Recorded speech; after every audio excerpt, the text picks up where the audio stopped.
Well, hello, my friends. This is Macil Duncan, and welcome to the Macil Duncan Show, broadcast live from Chattanooga, Tennessee. We're excited to be with you today, and I hope you guys are all having a wonderful day. We have just fed thousands of people up at the Appison Food Pantry. As you guys know, we feed folks every Friday. We give out food starting at 10 a.m. till 3 p.m. So that's why I'm looking like I'm in a rush because I had to do so many pickups today. We had so much food. And we went downtown. I got to give out food to the homeless, and that always brightens my day. In that people downtown that are discouraged, some living on the streets, you give them some food, you offer some encouragement and prayer. It's just such a blessing. I hope you guys will consider that sometime. But anyway, I've enjoyed it. I had a friend send me the Ray Stevens song here, Come to the USA. Let's kick this off. Hello, this is the IIAP, the Illegal Immigration Assistance Program, a taxpayer-funded division of OATNUT. For Spanish, press 1, Portuguese 2, Arabic 3, Farsi 4, French 5, Swahili 6, German 7, Italian 8, and if you insist on English, please stand by. If you're thinking about illegal immigration, be careful when you're choosing the nation, because breaking the law in some countries is frowned upon. Imagine that. Sneak into China, they'll call you a spy and ship you to Mongolia till you die. And in the Sudan, they'll hang you and the camel you rode in on. Yeah, and don't go hiking and enter Iran, or you might never be heard from again. And in Mexico, you might face a firing squad. Yeah, and forget all about going to North Korea. That's a great example of a bad idea. So when it comes down to it, there's only one option you got. Yeah, come to the USA. There's no penalty to pay should you get caught illegally immigrating. Come to the USA. It will be your lucky day, cause when you get in, there's lots of goodies waiting. Like healthcare, welfare, free education, help with your voter registration and driver's license and credit cards and license plates for your car. Lots of jobs for you to do and employers who'll turn a blind eye to. Come to the USA. USA.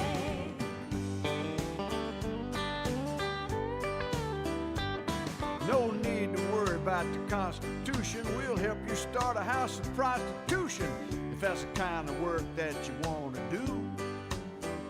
You see, those gringo infidels are crazy. They'll give citizenship to your new baby. So you see, there's really only one choice for you. Come to the USA. There's no penalty to pay should you get caught illegally immigrating. I said come to the USA. It will be your lucky day, cause when you get in, there's lots of goodies waiting. Yeah, you get public housing and cable TV and food stamps and even government cheese. The borders are a swinging door. Go home for a visit and come back for more. There's sanctuary and amnesty. Bring the whole family eventually. Yeah, come to the USA. USA. This has been a public service message sponsored by OATNUT, dedicated to the collapse of the American way of life. Yes.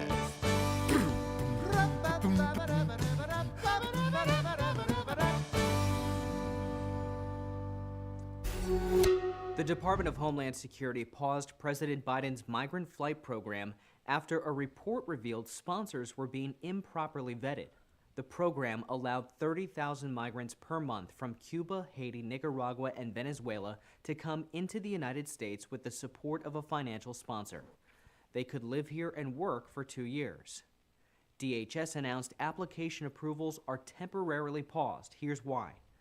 The organization Federation for American Immigration Reform, or FAIR, obtained an internal investigation that found U.S. Citizenship and Immigration Services identified thousands of applications with fraudulent information. So that's where we're at, my friend. Even though Ray Stevens had the funny song, the revolving door is there, and a lot of folks are concerned. So it's something for you to keep in mind come November 5th when it comes time for your election. Do you want to re-elect the border czar from VP to president, or do you want to elect the guy that shut the border down? And both probably come with their goods and bads. It's up to you. You are the citizen of America, and make sure that you vote.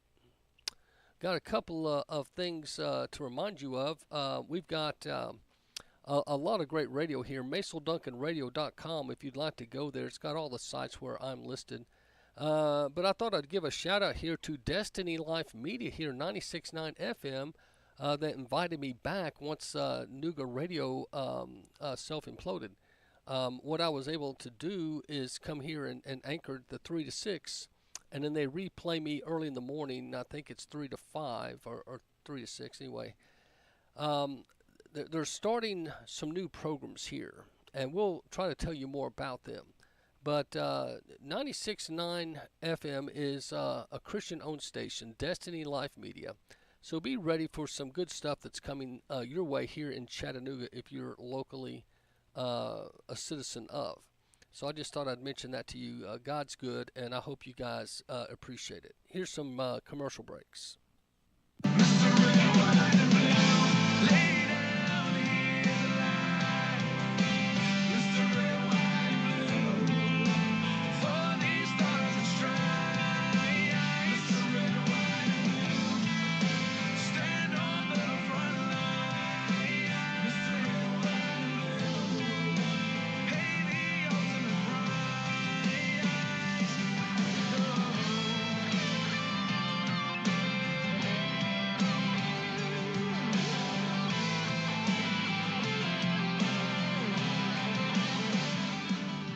WVMG Chattanooga. Hi, this is Renee for The Republic. StarSpangled.com, a mission to awaken souls and help save America, headquartered in the South. I recommend the Macil Duncan radio show because, as a former news journalist, I know how important it is to find credible sources in today's world gone mad. Join Macil Duncan on his show and me on social media such as Facebook at Star Spangled Chick to find out why loving and protecting America has never been more vital in the history of the USA. Jesus said, "You do it unto the least of these, and it's as if you were doing it unto me." There are many hungry people in our communities. The Appleton Food Bank feeds over 3,000 people every month, and they could use your prayers. In these troubling times, the number of clients they are serving is increasing. You can make a donation today. Go online to AppesonBaptist.com. AppesonBaptist.com. Food drives, prayers, financial donations, all help. They have rented 2 old grocery stores. They're open 7 days a week for donations, and they distribute every Monday and Friday. The motto at Appeson Baptist Church is taking Jesus as he is to people as they are. And you can get involved and help feed the hungry. Go to the website, AppesonBaptist.com. You know, there is someone hungry in your world tonight. So as you're seated tonight at your dinner table, enjoying the mashed potato and steak off the barbecue grill, remember that there are many people in our communities, in our world, that are not as fortunate as you are. So please consider donating your time, funds, and food to your local food bank or food pantry. And as you enjoy the barbecue tonight, please remember them. Check on the widows, elderly, and the orphans as well. You can donate in the Appleton, Tennessee area to Appeson Baptist Church. They have a food pantry there that would love your support. And there are many food pantries all over America. We need to feed this nation in more ways than one, but one way that we can literally feed them is with food. Get involved and make a difference. Do you love God and do you love America? If you do, you're going to love this radio show, the Macil Duncan Radio Show, weekdays 3 to 6 p.m. right here at Destiny Life Media, 96.9 FM.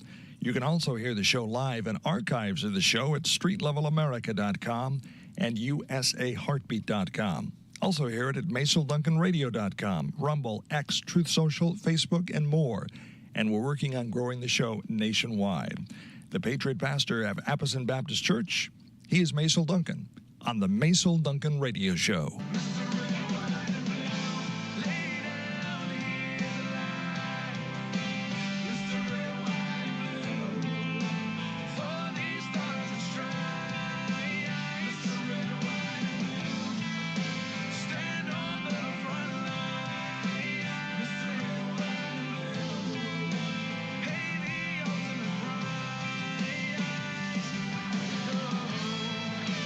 Well, hello, my friends. This is Macil Duncan, and welcome back to the show.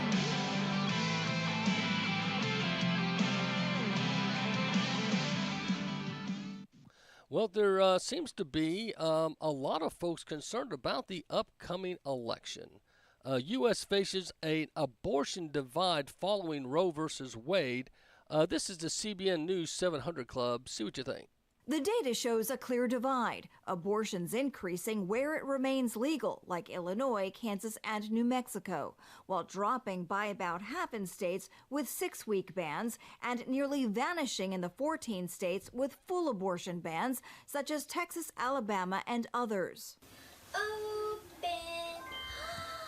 The shifting legal landscape continues to impact both abortion availability and the support systems for women in need.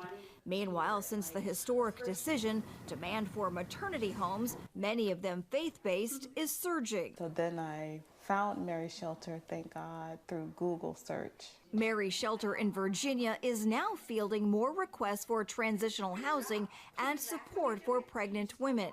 I think that homes like Mary Shelter and all the maternity homes that we work with and the pregnancy crisis centers that we work with, I think they defy that lie that we only care about the baby in the womb and not the mom. There have been nearly 99,000 abortions a month in the first quarter of 2024. Even where severely restricted, nearly 100,000 women chose to have an abortion early this year. By some estimates, nearly half now take place at home, with pills often prescribed virtually. In our study, we find that attempts to self-manage an abortion increased from before to after the loss of federal protections on abortion. So specifically, we see that an increase from about 2.4% of the U.S. population of reproductive age in 2021 to 3.3% of the population in the summer of 2023.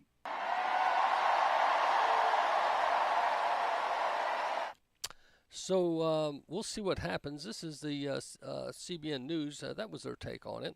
But a lot of folks feel that there's going to be a lot of issues when it comes to the upcoming election. And many feel there'll be, various, I guess you might call, actors trying to influence. We've always heard about Russia and China.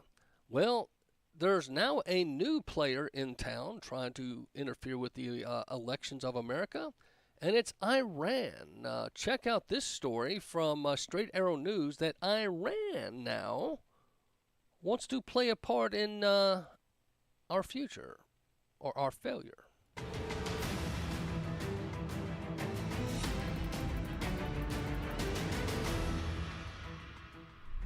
Iran is stepping up its attempts to influence the 2024 U.S. presidential election. According to a new report from Microsoft, Iranian operatives have been creating fake news outlets targeting liberal and conservative voters and trying to hack a presidential campaign, though Microsoft did not specify which one. Microsoft compiled open source information on top of its own internal data for its latest threat intelligence report. The report offers some of the clearest public examples yet of what U.S. intelligence officials called an ongoing covert social media campaign by Iran to undercut former President Donald Trump's candidacy, as well as their plan to increase social discord ahead of the U.S. November election. According to Microsoft's Threat Analysis Center, Iran laid the groundwork for influence campaigns on trending election-related topics and began to activate these campaigns in an apparent effort to stir up controversy or sway voters, especially in swing states. Microsoft's report also showed Russian operatives have been trying to drive headlines with fake scandals since April. And some of those include headlines that falsely claim the CIA told a Ukrainian troll farm to disrupt the upcoming U.S. election, the FBI wiretapped Trump's residence, and Ukrainian soldiers burned in effigy of Trump. And they say Chinese online operatives have tried to use hundreds of thousands of online accounts to amplify outrage around the pro-Palestinian protests at U.S. universities a couple of months ago. The Iranian, Russian, and Chinese governments all deny doing anything to influence the election. Of course. It's it's always that deceptive person. That have you ever been around someone that's a troublemaker? And then when then someone starts calling them out, they go, "Prove it. It's not me." And that person, and every church has them, every family has one. It's that person that they for some reason, you wonder what kind of warped mind they have. But then you have these nations in the same way. They want to poke the bear and cause trouble, and then when the attention's brought or light shine on them, they kind of say, it's not me. It's not me. Well, a big part of the future is drones. And I think a lot of folks are realizing it's going to be a part of the future national defense. They're talking, you probably remember in the Iron Man 3, that was a big step up in technology when he had all those Iron Man drones, if you will. There's the Gerard Butler show when he takes care of the president. On the third one, it's the second or third, all those drones attacked from that private security company. Do you remember that? And the technology is out there. It's out there. So here's a special report on how are drones changing national defense, weapons, and warfare. This future may scare you, but listen closely.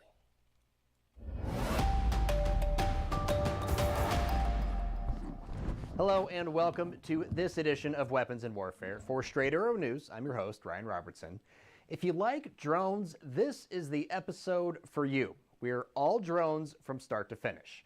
Just ahead, we'll hear from some former Air Force leadership as well as defense and security experts on what our national defense is doing right and where it needs to get better when it comes to drones in the hands of today's operators. Plus, we'll check in with an Alabama startup taking its experience of high-performance drone racing to the modern battle space. But first, here are some headlines you may have missed.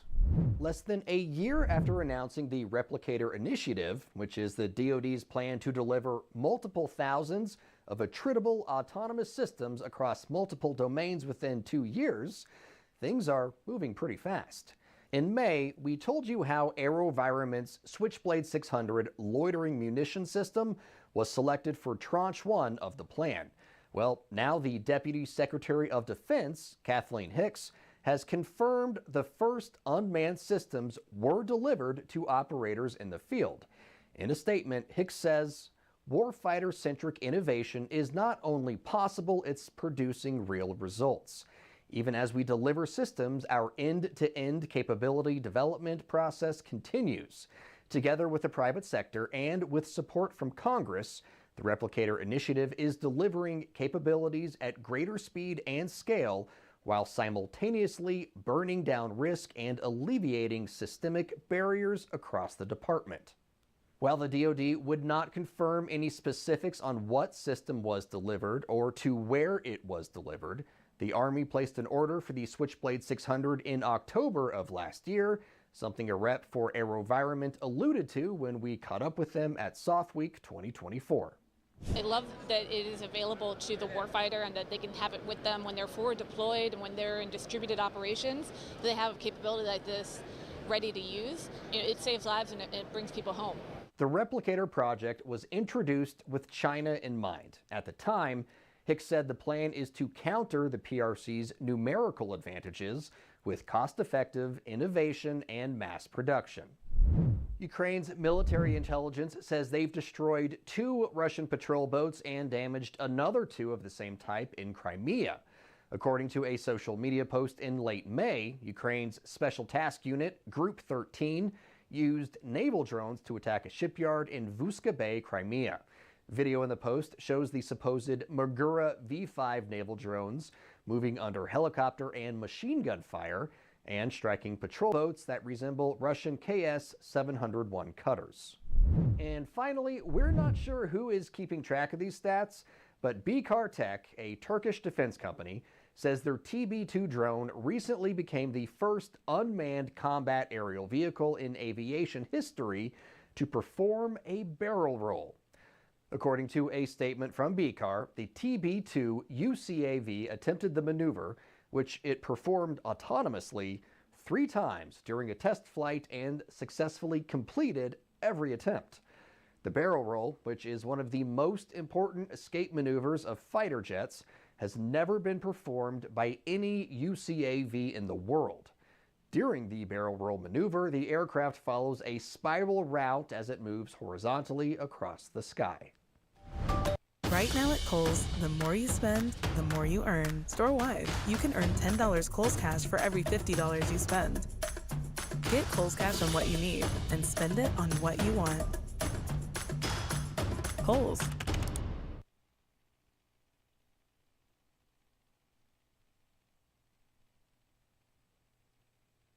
People everywhere are recommending GoodRx. My neighbor showed me the app.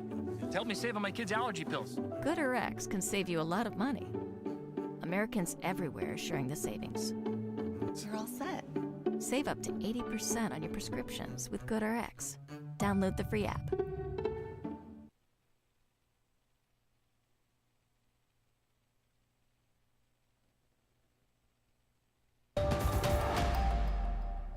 Would it surprise you to know drones, at least in the modern military sense of the word, have been around for more than a century? In 1907, 3 French inventors developed the first quadcopter. It took 4 men to fly it and could only get off the ground about 2 feet high. But it marked the launching point for the drones we know today, some 117 years later. The first known use of drones in combat would take place in 1943 when the Germans developed the FX-1400, also known as the Fritz X. It was essentially a remote-controlled 2,300-pound bomb used to sink ships. Fast forward to February of 2002 when the CIA used a Predator drone to target a suspect thought to be Osama bin Laden. Unfortunately, in that incident, an innocent man out collecting scrap metal was killed. Despite that massive mistake, drone use has only grown in size and scope, most notably in Ukraine's defense of Russia's illegal invasion. For more than 2 years, Ukrainian troops countered Russia's advantage in troop numbers and hardware by innovating new ways to use small, commercially available drones to slow Russia's advance. Thanks in part to countless social media posts of their successes, the world is watching and taking notice. It didn't take long for American military leadership to realize the nature of combat was changing right there on the screens of their smartphones. So the question becomes, how does America and its allies begin to adapt? For most Americans, at least publicly, the clock started running on January 28th, when 3 U.S. Army soldiers were killed and 47 others injured in a drone attack on an American outpost in Jordan. Launched by the Iranian-backed Islamic resistance in Iraq, it was a wake-up call for many. At this year's AFA Warfare Symposium, retired Air Force Colonel Brad Reeves was part of a roundtable addressing the modern drone threat. I want you to grasp this. Tower 22 is the first time in over 70 years that U.S. ground forces have been killed by an air attack. Now, I want you to let that set in for just a minute. This is unacceptable. As airmen, we should feel a bit of righteous anger, but also, of course, do something about it. For those involved in developing solutions to this evolving threat, there's a sense of urgency, especially when it comes to one of America's oldest adversaries. In China, we face a threat where they have the resources and the infrastructure and the patience to develop something way more elaborate than we've seen before. As industry, we have to make sure our systems aren't brittle, that they can stay one step in front of this very sophisticated enemy. During a recent virtual press conference hosted by the Center for European Policy Analysis, retired Air Force Lieutenant General Lance Landrum stressed staying ahead of the threat means taking new approaches to get hardware into the hands of operators in the field. Well, I think this is part of us going forward in how we embrace technology, how we embrace a younger generation who can think about these problems in ways that the older generation just cannot because of our biases. And then the risk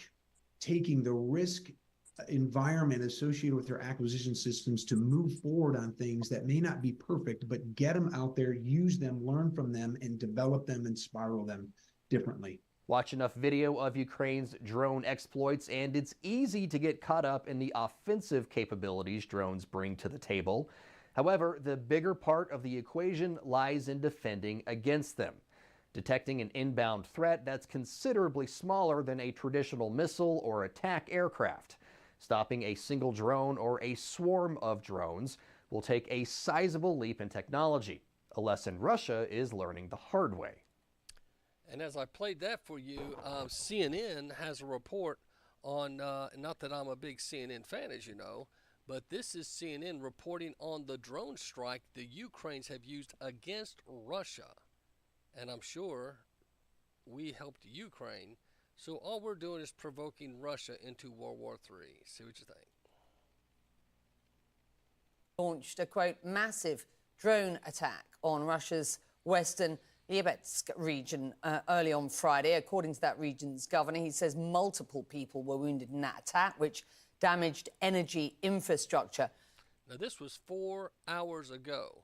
The Ukraine launched against Russia a drone attack. Are you paying attention, folks? Across its border is showing no let-up. It launched a, quote, massive drone attack on Russia's western Lyebetsk region early on Friday. According to that region's governor, he says multiple people were wounded in that attack, which damaged energy infrastructure. This region even deeper into Russia than Kursk, where Russian officials say the fighting appears to be ongoing. So, as I was sharing about the drone attacks, don't forget, Straight Arrow News reported how they can be so multiple and so minuscule in size compared to an average missile. It's very hard for the modern technology. There's going to have to be new technology. We'll talk about this when we come back. This is Macil Duncan live from Chattanooga.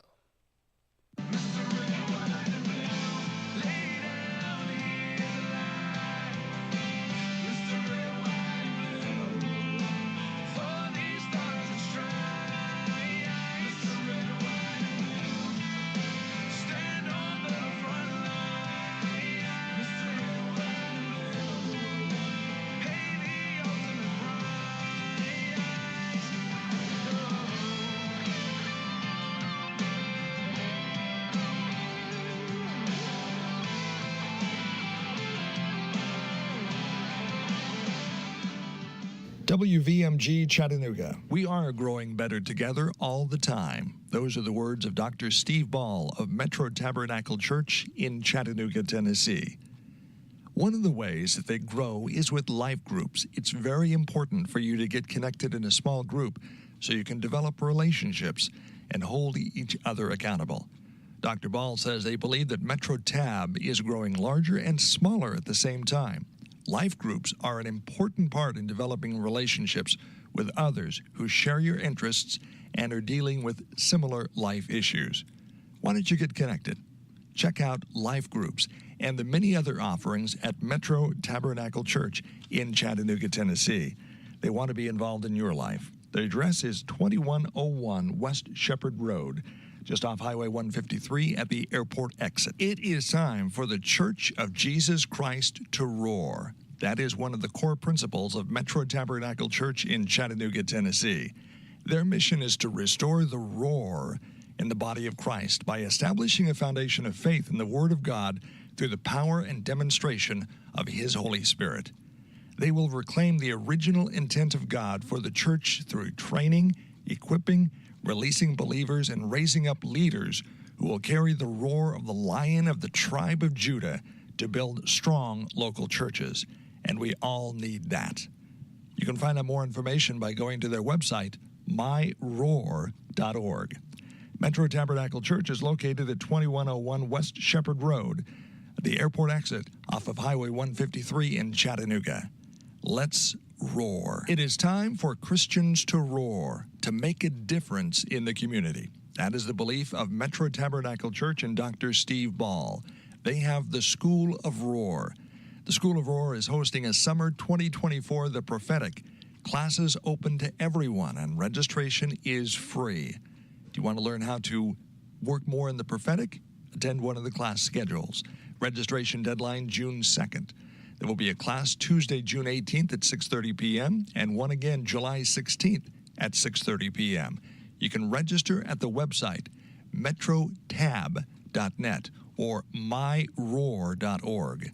That is myroar.org. It is time for the church to roar.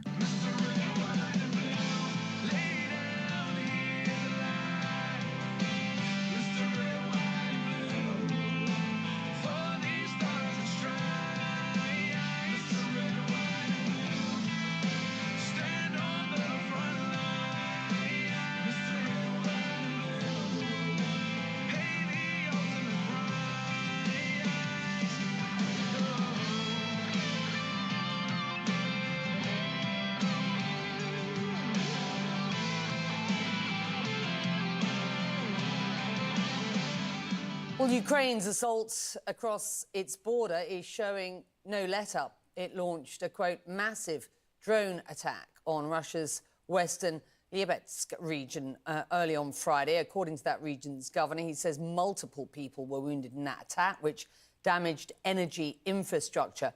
This region even deeper into Russia than Kursk, where Russian officials say the fighting appears to be ongoing. Also early today, Friday, a Russian strike on a supermarket in Ukraine's Donetsk region killed at least 11 people, according to authorities who say a rescue operation there is underway. CNN's Nick Payton-Walsh joins me now. You and I spoke midweek. It's Friday now. Is it any clearer? And let's start with the Ukrainian incursion into Russian territory. Is it any clearer what the goal is at this point? No, but certainly one goal that they presumably wanted to have that they're achieving is a very positive headline for Ukraine's military and, frankly, chaos amongst Russian ranks here, because they have now, day 4, failed to stop this incursion. It appears to be significantly deeper than it was, or it's very hard to tally precisely where we're seeing Ukrainian troops here, but they're certainly not back across the border. They appear to still be in Sojar. They may have gone further around that. There's a Russian column of troops and ammunition that appears to have been destroyed even further to the north of Shuzda. So a lot of motion around here. The Lipetsk drone strike you talked about, important to separate that from the incursion, because we've been seeing Ukrainian drone activity deep inside Russia, hitting military infrastructure, energy infrastructure over the last year or so. And so this is obviously at the same time as the incursion, but a tactic they've been using consistently over the past months with some significant drone technology at their disposal. So what you're seeing and hearing, if you're listening, there was a massive drone strike today. On Friday, the Ukraine invading Russia with not invading is the word, but flying their drones, and they have been doing this off and on, attacking infrastructure and energy. Many folks feel that will be the war of the future. Many folks are saying instead of blowing up nuclear bombs, what you do there is you devastate people and buildings, and then it's uninhabitable for years.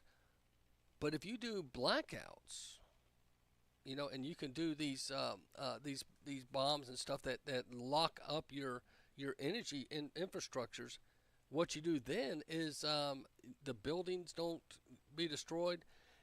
People that die, they don't die so much in such a messy way, but there will be multiple casualties in that, because folks could possibly either starve to death or due to looting and trying to survive. So you guys have heard these impulse bombs and stuff that they're claiming they have. that if your phone happens to be on, for instance, your phone's fried, and anything in it. So interesting stuff. Going back to the straight hour news, this again is about the drones, just to finish up this discussion on drones. We know today, some 117 years later. The first known use of drones in combat would take place in 1943 when the Germans developed the FX 1400, also known as the Fritz X. Now that's something I wasn't aware of, that the Germans actually had the first drone, and it was in World War II. If you want to go look it up, it looks much like a missile, but it's a self-guided missile. It was the first of its kind. It was essentially a remote-controlled 2,300-pound bomb used to sink ships. Fast forward to February of 2002, when the CIA used a Predator drone to target a suspect thought to be Osama bin Laden. Unfortunately, in that incident, an innocent man out collecting scrap metal was killed. Despite that massive mistake, drone use has only grown in size and scope, most notably in Ukraine's defense of Russia's illegal invasion. For more than 2 years, Ukrainian troops countered Russia's advantage in troop numbers and hardware by innovating new ways to use small, commercially available drones to slow Russia's advance.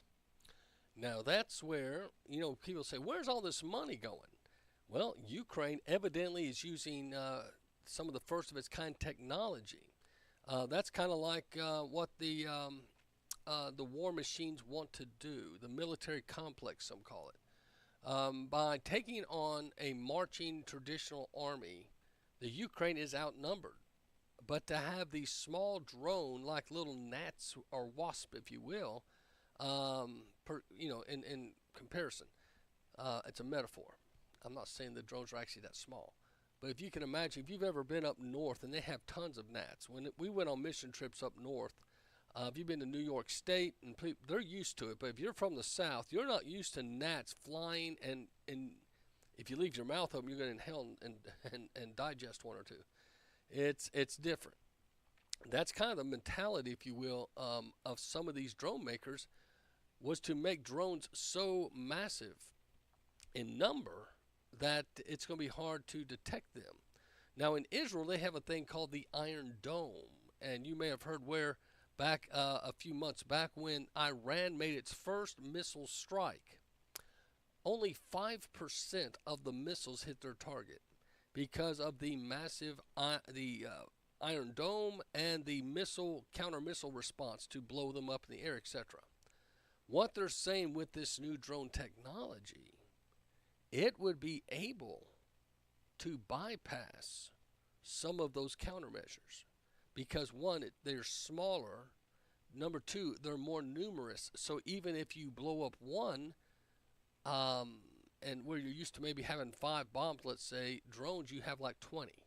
So your countermeasure takes out 5 bombs. There's still 15 drones loaded with bombs coming at you. So it's a different strategy. It's going to make a different type of game, if you will, in the war games as they draw them up. So get ready for that, my friends. It sounds like drones are the future as far as the military goes. The other thing we need to be wary of is cyber attacks, targeting iPhones. I found this interesting. Now, this is Hawaii news. I found this. This is a clip from News Now, but I believe it's stationed out of Hawaii. And what's interesting about this is it says targeting cell phone users, stealing their Apple IDs and accounts, and your emails, etc. So all of you that like to keep all your secret information on your phone, your credit card numbers, your email, and you stay logged into your bank and stuff, well, Scooby-Doo, you might want to rethink that. Check this out.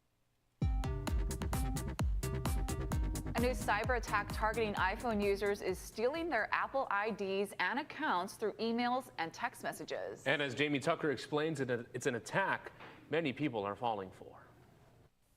For over a decade, iPhone users have felt somewhat safe when it comes to hacking a phone. Apple's constant security updates, their strict App Store requirements and restrictions made the iPhone safer than Android devices. That's a fact. However, this scam dodges security measures, dodges malicious apps, and goes straight to the iPhone user, tricking them into just handing over their username and password.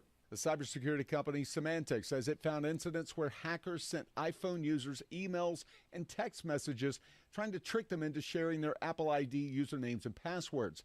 Take a look. The messages led to an official-looking page saying there was a problem with their iCloud account. If the user logs in on that page, they hand over their account to the criminal.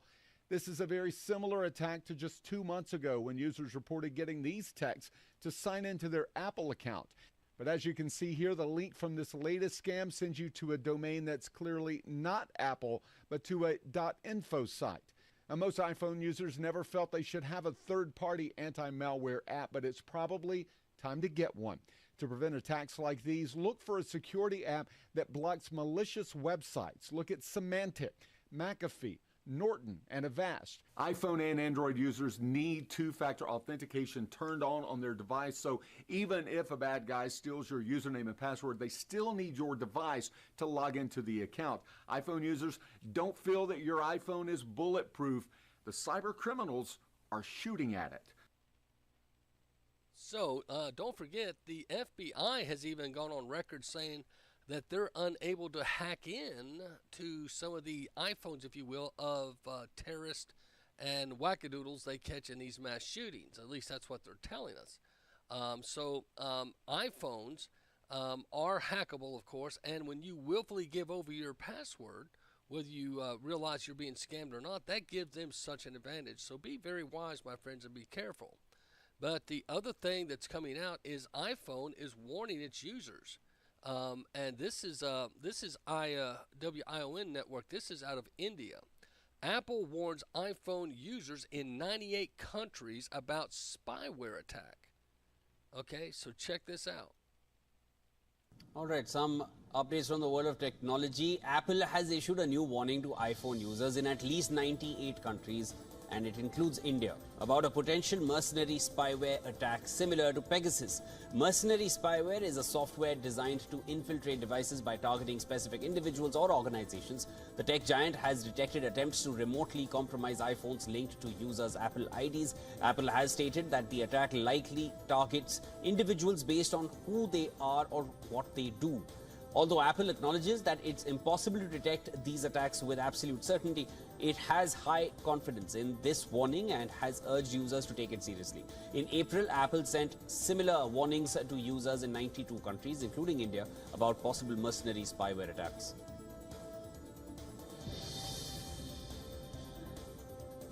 A new report has revealed that about 96% of Indian small and medium businesses, or SMBs, are likely to consider paying cyber criminals if they face ransomware extortion. Ransomware is a type of malicious software that blocks access to data until a ransom is paid. Cybersecurity company ESET has reported that about 88% of Indian SMBs have experienced breach attempts or incidents in the past 12 months. The survey of over 1,400 IT professionals found that ransomware, web-based attacks and phishing emails are the top concerns for Indian SMBs. As per the report, India and New Zealand have experienced the highest number of security breaches or incidents. So we're having a lot of people having their iPhones hacked. And they said Microsoft, don't forget, is having a lot of issues. And I tell you what, I've gone to Brave, B-R-A-V-E, Brave search engine. It's much faster, much better. And Brave, B-R-A-V-E, does not scrub the internet like Google scrubs the internet, and so does DuckDuckGo, who has been bought out by Google. Be careful about DuckDuckGo now. So Brave, B-R-A-V-E, remember the Braves baseball, or just to be brave in life, B-R-A-V-E, Brave search engine. That's where conservatives should go, because it's the one search engine they, at the moment, can't touch. So you're having a lot of concerns here, cyber attacks, attacks with our personal phones, with corporate computers. We're going to a new direction, my friend, and a lot of people wanting to go cashless. You're wanting to be in this wonderful new world of speed.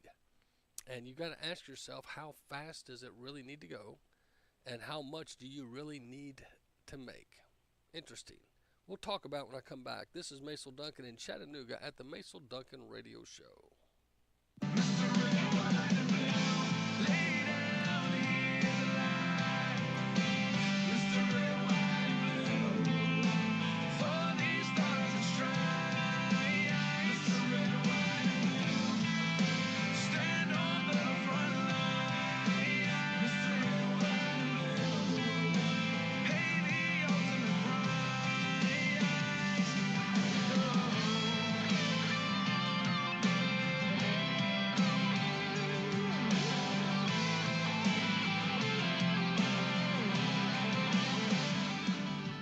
WVMG Chattanooga, 917society.com, led by Joni Bryan from Nashville, funds the National Education Order 108447 in 1959 that declared Constitution Day in public schools, and that's something we sorely need. More than 1 million kids last year got a free copy of the Constitution, and this year's goal is 2 million kids. Imagine that. The Constitution in the hands of 2 million American kids. On September 17th, all public schools are to distribute and educate students on the Constitution of the United States. If you'd like to help out, 917, that's 917society.com, led by Joni Bryan of Nashville, Tennessee. And remember, the goal this year, 2 million copies of the Constitution in kids' hands. And you can help. Again, the website, 917society.com. Jesus said, "You do it unto the least of these, and it's as if you were doing it unto me." There are many hungry people in our communities. The Appleton Food Bank feeds over 3,000 people every month, and they could use your prayers. In these troubling times, the number of clients they are serving is increasing. You can make a donation today. Go online to appisonbaptist.com. appisonbaptist.com.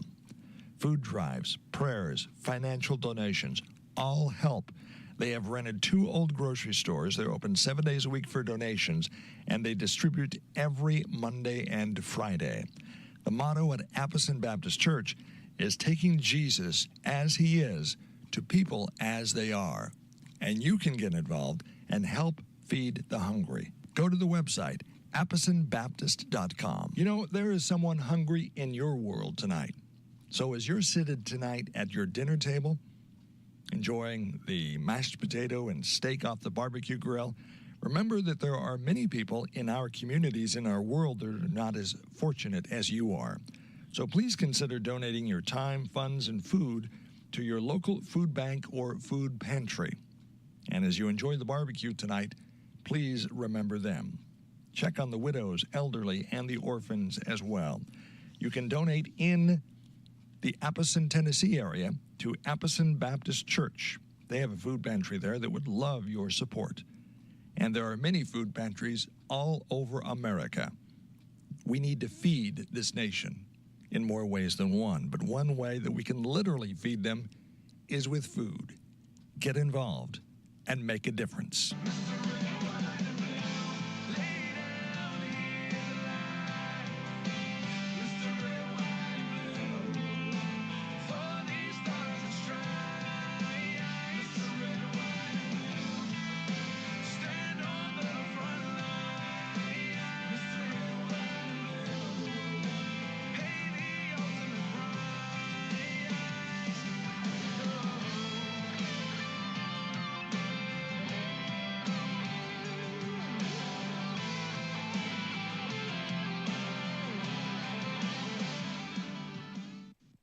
Growing skepticism is shaping American views on international aid, particularly concerning Ukraine. A detailed poll by Defense Priorities and YouGov shows a stark divide. A majority of Americans are hesitant to provide unconditional aid to Ukraine amid doubts about their chances against Russia. This unease mirrors wider disconnects between public sentiment and U.S. foreign policy, spanning critical issues from the Ukraine-Russia conflict and tensions across the Taiwan Strait to the ongoing Israel-Hamas war. in the Ukraine-Russia conflict, a significant majority, 80% of respondents, believe U.S. aid to Ukraine should be conditional or reduced, reflecting widespread skepticism about Ukraine's ability to win the war against Russia. 52% believe Ukraine cannot win that war. Only 13% believe Russian forces might collapse, while 42% expect the conflict to end through negotiations or a ceasefire. Over half of those polled oppose deploying NATO troops to Ukraine for training, citing risks of a Russian nuclear strike on a U.S. city. On China-Taiwan relations, just 30% of respondents support U.S. military intervention to defend Taiwan in the event of a Chinese invasion, highlighting concerns about the potential costs of such a conflict. 44% favor avoiding war with China over supporting Taiwan's autonomy, suggesting a preference for peace and stability in the region. Regarding Israel, Hamas, and regional stability, nearly 50% of Americans urge the U.S. to use its influence to prevent Israel from expanding its conflict into Lebanon by engaging with Hezbollah, showing a preference for diplomatic restraint, while 81% oppose committing U.S. troops to defend Saudi Arabia, highlighting strong resistance to U.S. involvement in Middle Eastern conflicts that do not directly impact national security. This survey of 1,000 adults indicates many Americans prefer diplomacy over military action when it comes to international affairs, showing a cautious approach to global involvement. That's why you're seeing the rise of Libertarian Party. A lot of folks would rather not be the world police. They'd rather bring our troops home, let the other people handle their own conflicts. And unless they really damage our interests. But that's going to be something, because we've been kind of labeled the world police. Everybody expects our military to get involved in global conflicts. And it's because what they've done is sometimes it appears, I should say, that some of these global conflicts are instigated or a part of a desire to have these altercations, if you will. And there's times that it looks to me like our CIA take advantage of moments to overthrow governments. We have been accused of this many times, America. So it's something to keep in mind. But the average person is saying we would prefer not to be involved. So what's that tell you? That the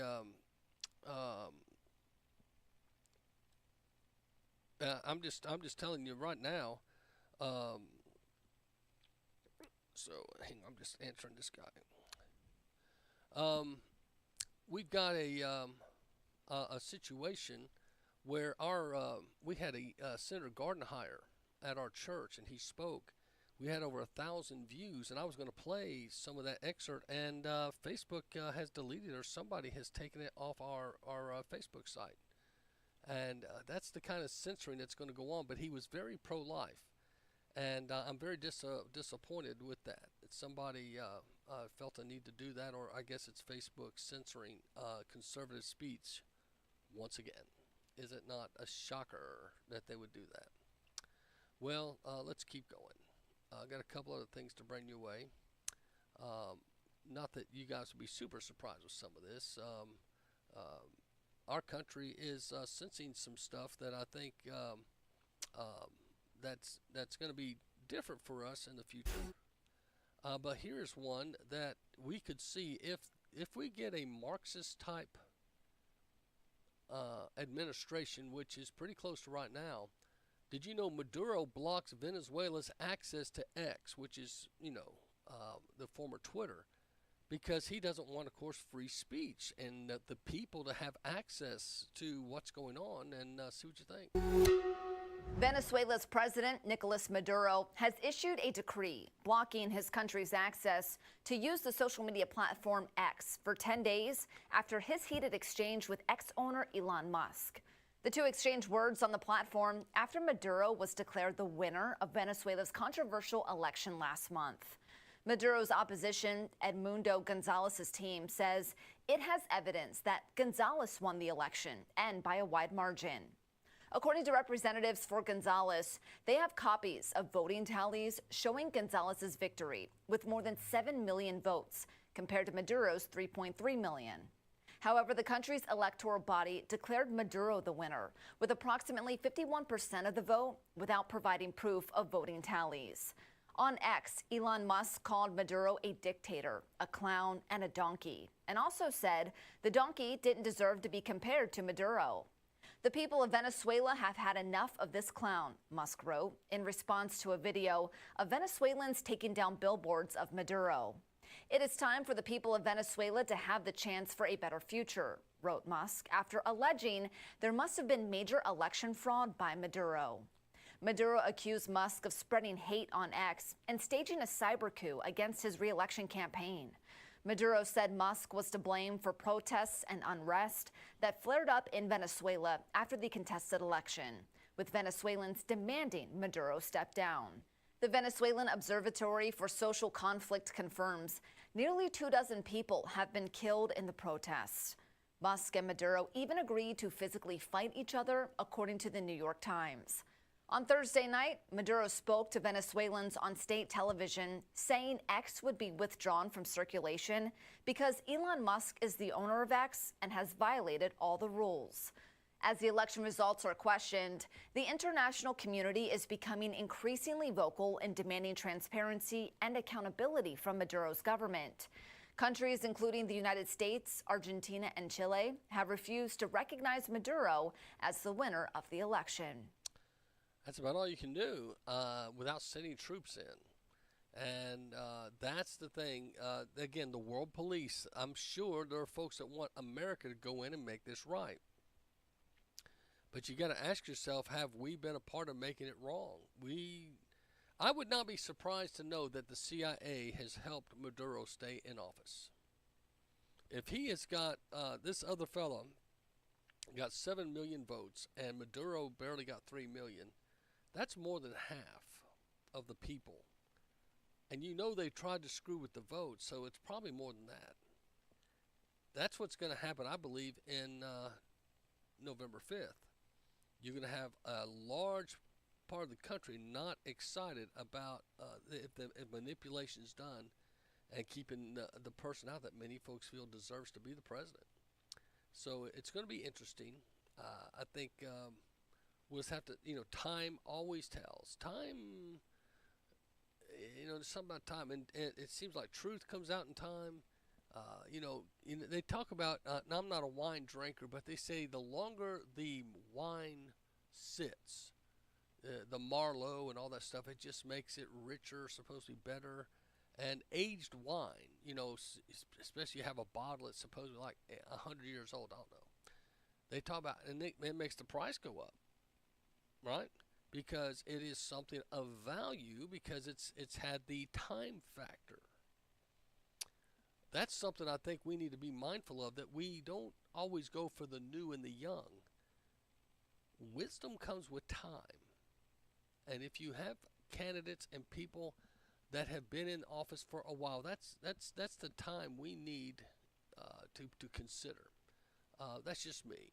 But if Maduro is blocking that, well, shame on Maduro. Serving you clarity through. And so we'll see what's happening. I'm just trying to see what else is dropped. It's a Friday, and so we're seeing some things here. Let's see.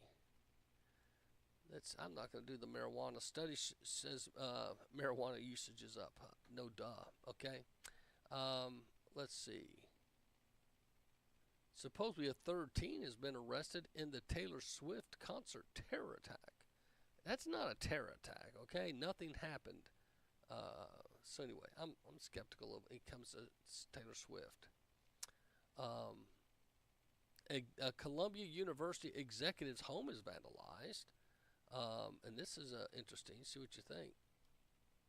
Columbia University is the latest college facing a wave of overt anti-Semitism. Thursday, the university's chief operating officer's New York home was vandalized with red paint and Nazi and Hamas imagery, as well as insects. Inverted triangles, which are used by Hamas to identify Israeli targets and Nazis to tag prisoners during the Holocaust, were painted on the entranceway to Cass Holloway's apartment building. It happened on the same day 3 of the university's top administrators resigned over controversial text. Columbia confirming the resignations of the school's Dean of Undergraduate Student Life, Associate Dean for Student and Family Support, and Vice Dean and Chief Administrative Officer after it came to light they exchanged anti-Semitic messages during an on-campus event about Jewish life at the school. So it's still going on at Columbia University. And believe me, for that to have the turnout of professors and people of the like, there's something, someone's stoking this. There's people paying, and that's where the George Soros and them come into play. Because when you look at the 18 or 20 campuses that had these Palestinian uprisings that didn't last as long as the others, their tents matched, those signs were all obviously made in bulk, and they were passed at all campuses. There was just so much, and they called the leader person a fellow, and that's someone that was paid to be the organizer, like we would have in Christian world an evangelist. They sent out their fellow, if you want to call it that, or someone that's like the evangelizer, that would ignite and unite the kids to shout and scream at the Israel students and to cry out for their mantra. Very interesting to see what happens. Well, there's a big thing still going on with the vice presidents, and you've got the vice president pick of Donald Trump, Vance. J.D. Vance calling out Waltz for inflating his military record. And you got 2 guys that are technically vets. You know, J.D. Vance was a Marine. He actually was deployed and spent time defending his country in another nation. Waltz, on the other hand, was in the National Guard. That's, part-time military, which you appreciate. But he announced he kind of implied in some of his ads and stuff that he had been overseas defending this nation, and that's not true. And he also implied a certain rank that he was offered if he led the men in battle. He chose to resign and leave the military. That's interesting. So here is J.D. Vance on his upcoming opponent.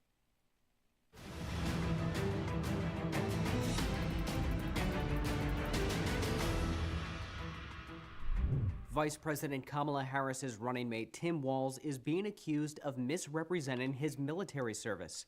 Walz served for 24 years in the Minnesota National Guard, but his opponent J.D. Vance says he inflated his record. Walz did say on camera that I carried a gun in a war. Well, which war did you carry a gun in? Because you apparently never went to a war zone. That is a totally reasonable question to ask. And I think the evidence at this point is overwhelming that he lied about serving in a combat zone. By the way, I served in a combat zone. I answered the call. Walz was deployed in 2003 and 2004 during Operation Enduring Freedom, but never went to Iraq or Afghanistan. He took part in support missions in Europe, including Italy. Vance's criticism is referring to this clip released by the Harris campaign in which Walz is discussing the Second Amendment. But we can do background checks. We can do CDC research. We can make sure we don't have reciprocal carry among states. And we can make sure that those weapons of war that I carried in war is the only place where those weapons are at. When Walz was running for governor, however, he admitted in an interview with Minnesota Public Radio that he never served in combat. At the time, fellow veterans criticized the fact that he said he served overseas without clarifying where. Walz said in response, "There are certainly folks that did far more than I did, and I know that. And I willingly say I got far more out of the military than they got out of me, from GI Bill to leadership opportunities to everything else." Walz was also accused of leaving the National Guard to run for Congress just as his unit was about to be deployed to Iraq. Although reporting from Politico indicates he made decisions about his campaign before the deployment was made official. The Politico report says Walz filed paperwork for his congressional run in February 2005, about a month before reports emerged that the Minnesota National Guard might be deployed. Walz then announced his run in May of that year, 2 months before the Minnesota National Guard's directive was officially issued. Republican Congressman Peter Mayer posted on X, "I think Walz played fast and loose with his military bio to stay above water as his congressional district drifted right. He let audiences paint in their minds a deceptive picture. It was shady, but not stolen valor." Democrats who are military veterans are coming to Walz's defense. Transportation Secretary Pete Buttigieg, who deployed to Afghanistan as an intelligence officer in the Navy Reserve, posted on X, "Come to think of it, denigrating the worth of a soldier's service based on whether he deployed to a war zone is kind of like denigrating the worth of a woman's citizenship based on whether she happens to have children." Senator Mark Kelly posted, "Hey J.D. Vance, did you forget what the U.S. Marine Corps taught you about respect? Don't become Donald Trump. He calls veterans suckers and losers, and that is beneath those of us who have actually served." For more reporting on the 2024 presidential election, So that's where we're at. So you got the two VPs kind of at odds, which I guess we expect for now. But what do you think, J.D. Vance? They tried to bring up his past, that he talked bad about women being in charge and dictating policy for children when they've never had a child. He got some criticism for that.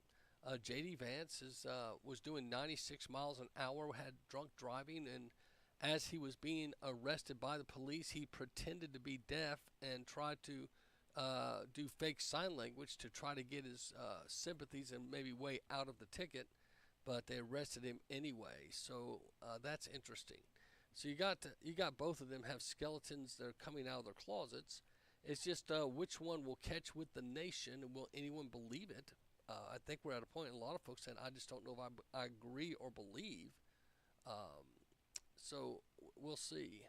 But a lot of folks, I think, are concerned because they don't know if we have a World War III, will we be prepared? And I shared some of this stuff before, but CBN News has an update. Is the U.S. prepared for devastating future if we were to have to be pulled into a war? The heads of the Commission on the National Defense Strategy told the Senate Armed Services Committee that the United States is nowhere near prepared for the dangerous multi-threat environment it's facing. The public has no idea how great the threats are. Commission Chairman Representative Jane Harman and Vice Chair Ambassador Eric Edelman issued a dire warning to the committee Tuesday. The homeland, if there's a conflict, is not going to be a sanctuary anymore, and the first attacks will likely be in the cyber domain, and they will be incredibly disabling. The public is essentially clueless about the massive cyber attacks that could be launched any day by our adversaries, not just nation states, but rogue actors as well. The report warns a cyber war with China or Russia would be devastating. America's critical infrastructure would come under attack, possibly cutting off power, water, transportation, and financial systems, and shutting down the supply chain. The report states major war would affect the life of every American in ways we can only begin to imagine. The report echoes a warning FBI Director Christopher Wray gave Congress. China's hackers are positioning on American infrastructure in preparation to wreak havoc and cause real-world harm to American citizens and communities if and when China decides the time has come to strike.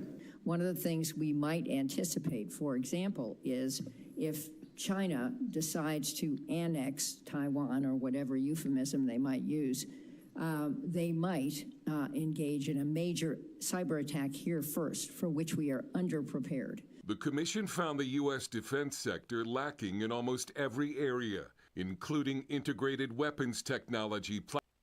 The Commission found the U.S. defense sector lacking in almost every area. The Commission found the U.S. defense sector lacking in almost every area, including integrated weapons technology platforms and software. With recruitment levels for all branches lagging, America needs a larger fighting force. And the hearing discussed lowering physical standards for recruits and even instituting a draft. We found that the joint force is at the breaking point of maintaining readiness today. Adding more burden without adding resources to rebuild readiness will cause it to break. So that's going to be interesting. Many folks fear we're heading to some kind of conflict, even if we don't put so many boots on the ground. But, you know, they did talk about a draft a few months back. And why were they talking about drafting if they didn't anticipate wartime? I think there's posturing going on in wartime, and people that invest usually can sniff that out, and they won't put their money if they think there's going to be a problem or a concern. And I think that's something that we're interested in keeping an eye on. And I'm trying to see if I can find the clip. Kevin O'Leary spoke about it, and he wasn't very happy sounding, if you will, but not very unpleasant. But he's basically saying that he thinks Vice President Kamala Harris is having the bump because, you know, the deep state and them are pushing it, but the gurus want Trump. The financial people want Trump because they're afraid of what could happen to the country after the election. And there's stuff on the horizon that many folks feel could be a compromise, an unbearable compromise. Now, again, I've played this for you before, but Bill Maher, he took Kamala as kind of a joke, and see what you think. President will get all of Biden's campaign money, and on the Democrats' best issue, abortion, she's a walking reminder to women that Republicans are coming for the abortion pill. She won't just protect Plan B. She is Plan B.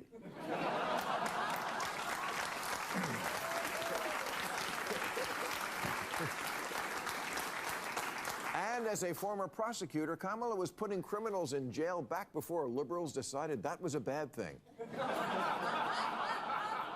And now that CVS is locking the shaving cream behind plexiglass, Democrats are coming around to her again. Harris would be the first woman president, first black woman president, and first Asian president. But I don't vote for who will be the first. I vote for who will win. And for whatever reason, Harris has never been popular. You can count the number of delegates she won in the 2020 primaries on one hand, as long as that hand has no fingers.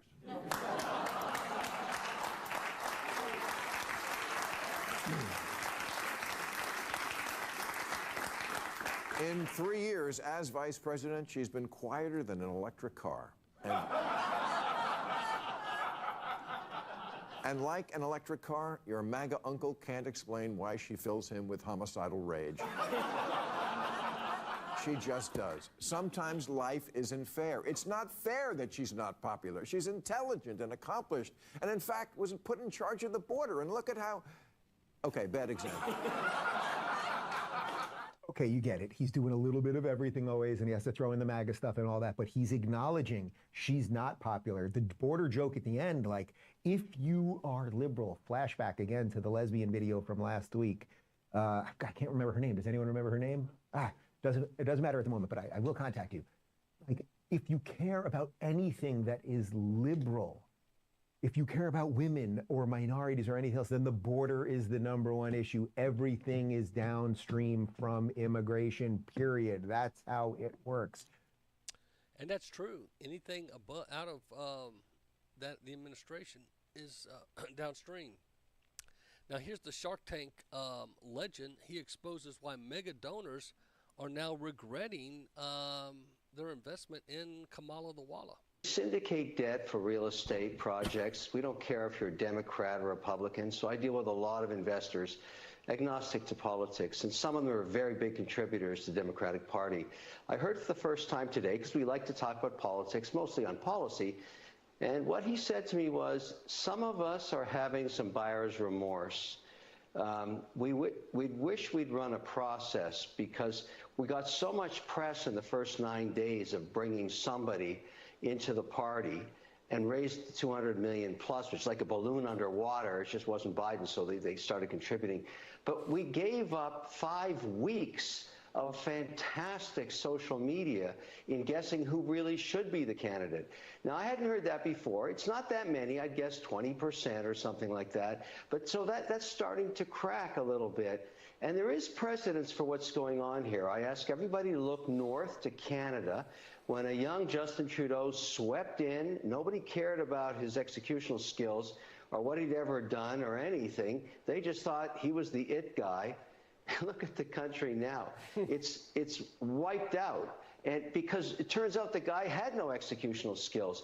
It would be important to leave aside the politics and ask, what has Kamala Harris actually done, actually achieved? Because if I was hiring her, and I'm not trying to be partisan, I would ask her, what was a goal? What did you achieve? Because any governor or any senator that would put into presidential viability would have a history, a track record of doing stuff. What do you think she would say, Kevin, if you asked her in an interview straight up, Kamala, what's your biggest accomplishment? What would she say? I don't know, because I don't know of one, but I can tell you this. In the next 2 weeks, the happy talk is going to have to stop, because someone's going to sit her down and say, let's talk inflation. Let's talk border. Let's talk policy on energy. Let's talk policy on foreign affairs.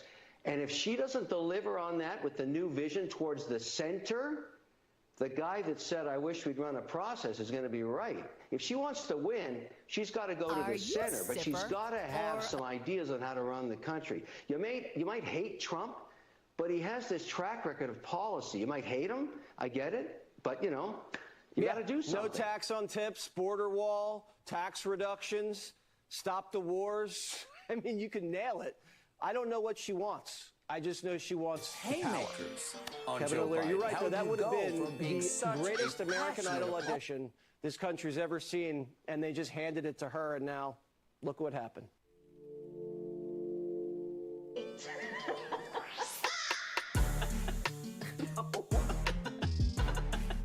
Hey guys, I'm off the grid for August.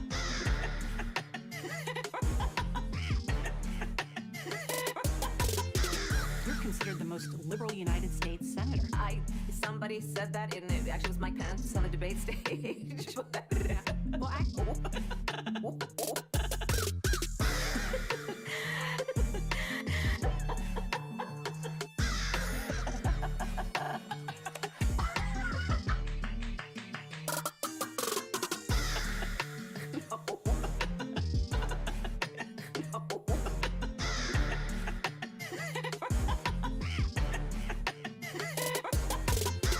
Kamala with the laugh.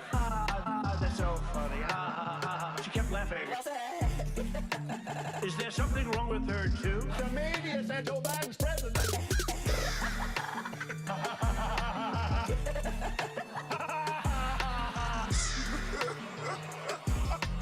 Is there something wrong with her? She kept laughing. Well, one of the listeners sent that to me, and it's called the Kamala Harris Laughing Remix. But people are pretty much making fun of this lady. I don't know. Here's another one. See what you think. When he mocked the disabled and war heroes, I looked the other way. He said to march on the Capitol, well, if the president says it's okay. And I don't mind sex with porn stars, I'd do it too if I had the guts. But when it comes to f***ing the Okay, that dude, you sent that to me, and that one was a little too much. Sorry, I thought I caught that. So anyway, the voting systems in Smartmatic has got people concerned. The voting technology company suing right-wing media outlets over 2020 election coverage is now embroiled in its own controversy. The U.S. Justice Department indicted 3 current and former executives from Smartmatic on charges connected to a bribery scheme. Prosecutors say the executives used a slush fund to bribe the former top election official in the Philippines, Andy Bautista, in exchange providing voting machines and services for the country's 2016 elections. The alleged bribes amount to at least $1 million. Bautista, who was indicted in another case in the U.S., is currently in hiding. Though he responded to the indictment on X, saying he's innocent and the charges are politically motivated by Philippine officials. Smartmatic responded, saying the current employees indicted have been placed on leave but remain innocent until proven guilty. The company maintains the indictment does not involve voter fraud and the business itself is not included in the indictment.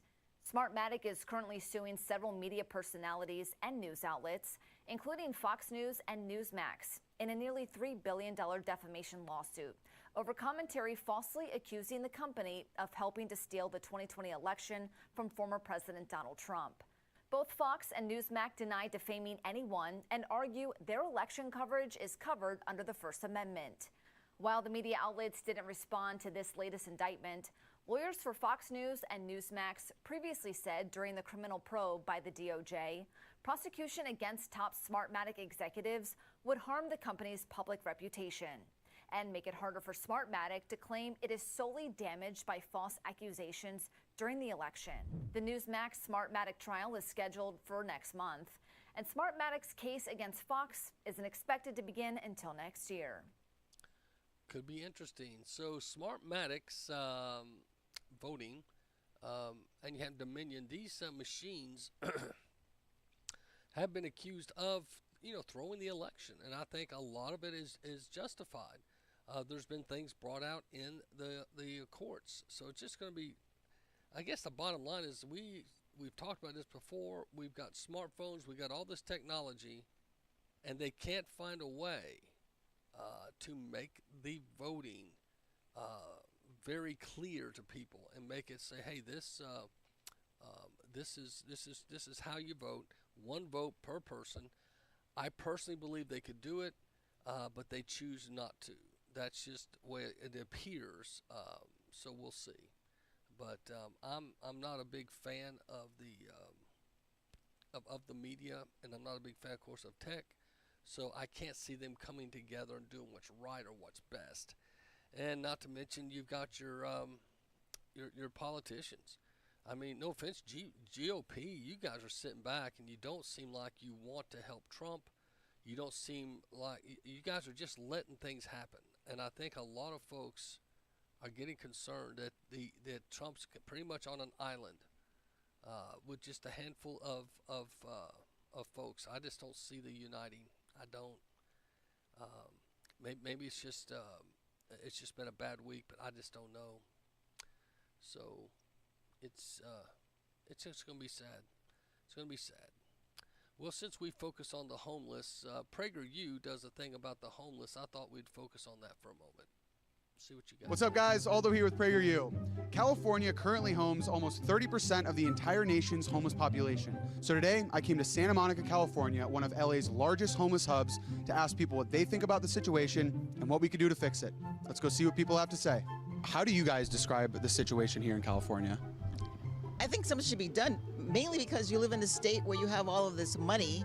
I mean, you have people living in hills of homes, crazy amounts of money, but yet you have people living on the street. I can see people in each corner during the day, during the night, and I don't know why they are in this situation, actually. I think it's terrible. I think it's really dangerous. I actually just bought a taser and pepper spray. And Skid Row, I honestly thought was an adjective. I didn't realize it was a noun.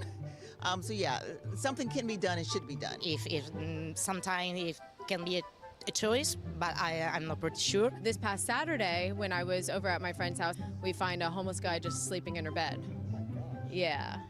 Have you heard a lot of stories like that? Yeah. This lot over here, $1 million per apartment unit, $123 million project to address homelessness. Do you guys see this as a good use of taxpayer funds? Absolutely not.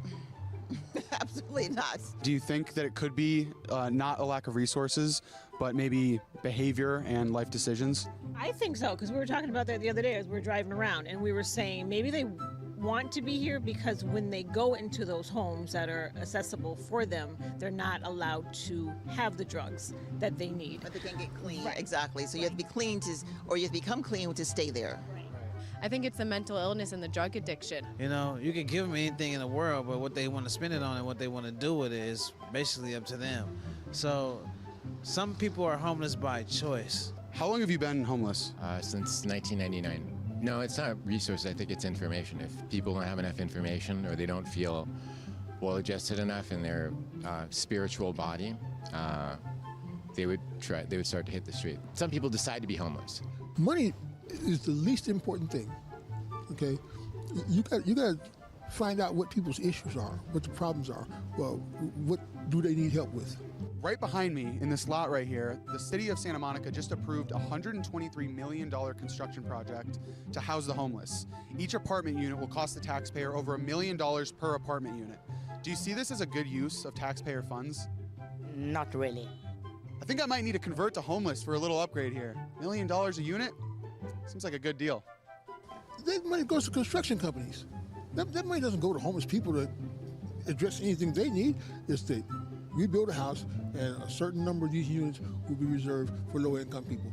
When you bring homeless people in, bringing them indoors does not change their behavior. And assuming everybody has the same problem, and that is the problem.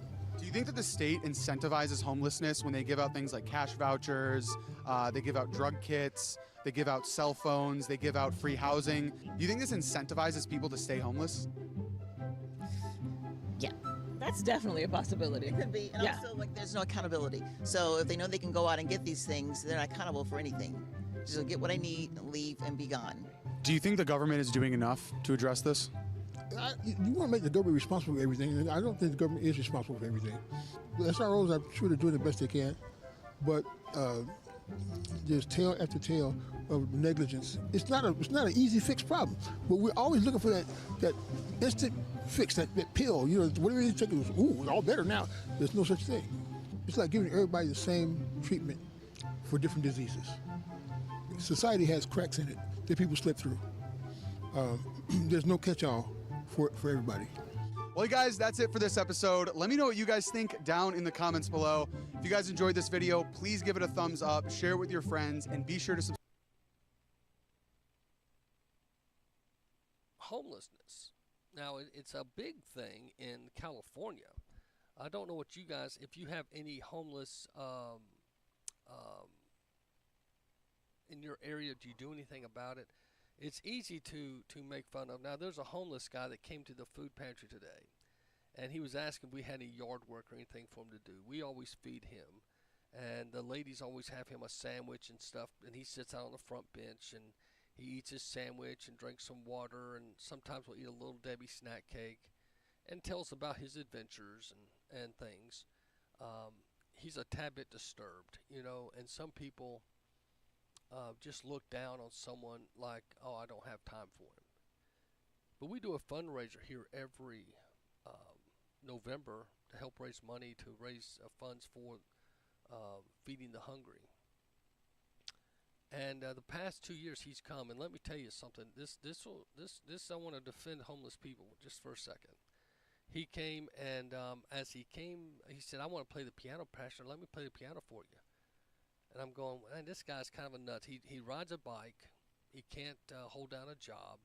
You know, he sleeps in abandoned homes. He smells. He looks like your typical bum, if you will. We took him into our grand piano downstairs in the fellowship hall. And a couple of us went over there.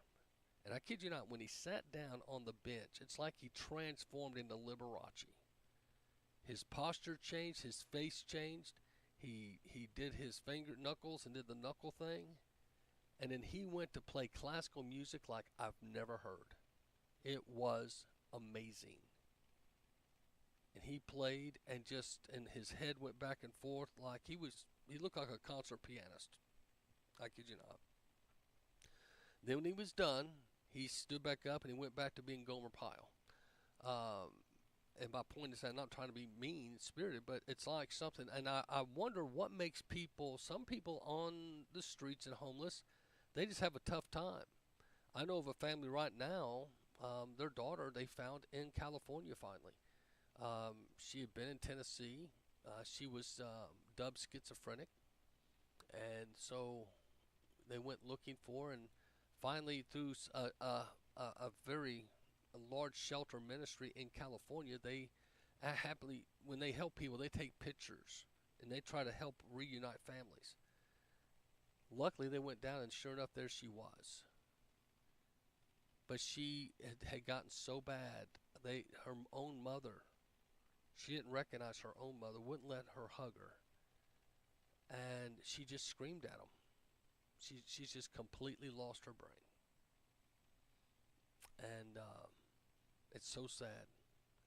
And that mom had to get on a plane and fly back to Tennessee, knowing she may never see her daughter again. But what she saw, a 32 to 35-year-old woman at age looking like a 60-year-old woman, the drugs, the abuse, she looks 35 pounds underweight. But some people, what happens? What makes people do that? I don't know. I wish I did, but I do think there's, and we always talk different topics, but the homeless, I think we've got so much money, we throw at so many things. There's probably some rehabilitation, there's options, there's things we could do. But people, I think, get short-sighted. They get very impatient if they don't start seeing the results they wanted. Much like here in Chattanooga, our Mayor Kelly, we had a tent city. They actually went to FEMA, the two ladies that organized it, and got advice on how to put together. It was downtown near the soup kitchen, so they could get a hot meal every day. And they had a nice fenced-in area. They ended up bringing porta potties. One of those portable showers. We had a tent set up, and people would bring clothing for them. And I put the word out. We had a lot of folks bringing clothes. Well, our church provided the kitchen. We provided 2 refrigerators, one with an ice maker, and they be out in the sun, okay, in a tent. Ice is your friend. They were so excited. We got them an oven, a microwave. We took down couches. And they were actually growing a garden. They were surviving. They were doing well. They had even their own kind of little government and structure there of who's in control of what. They were doing well. And the gates would lock at 11, and the women actually felt safe. Some of the ladies, as we prayed and talked with, said, Pastor, you don't know what it's like at 2 or 3 in the morning. You hear your zipper on your tent going up, and you see some guy poke his head in, and you know I've got to fight or give in. So that's some realities I'm throwing at you. But Mayor Kelly, for his own reasons we don't know, he pulled the funding, and I just drove by it today. It's been shut down now, I think, right at 8 months, and it's just so sad. I remember taking food to them when I was downtown ministering today.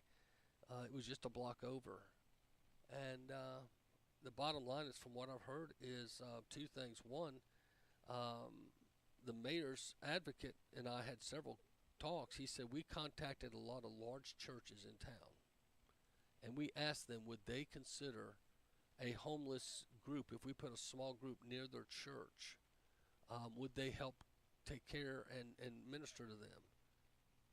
And the mayor's advocate said everyone said no. And this is what I say. He goes, you're the only pastor that's contacted this office and said you want to help. You're the only pastor that we know of that's bringing substance down there, not just writing a check per se, but bringing supplies, bringing refrigerators, ovens. And so I said, what can we do to help? And he just said, this is every 6 months. He goes, and so we'll just have to see. Well, next thing I know, the 2 ladies that were in charge got in odds with the mayor and criticized him for some spending in another area they thought he should have spent towards the homeless. So he just pulls the plug. The whole thing's gone. So that's what's sad. And I guess I'm being hard on Mayor Kelly because he never shows up at the prayer breakfasts like the previous mayors. He hires a lady from Fulton County that ends up being a criminal to be the police chief when he could have hired from within.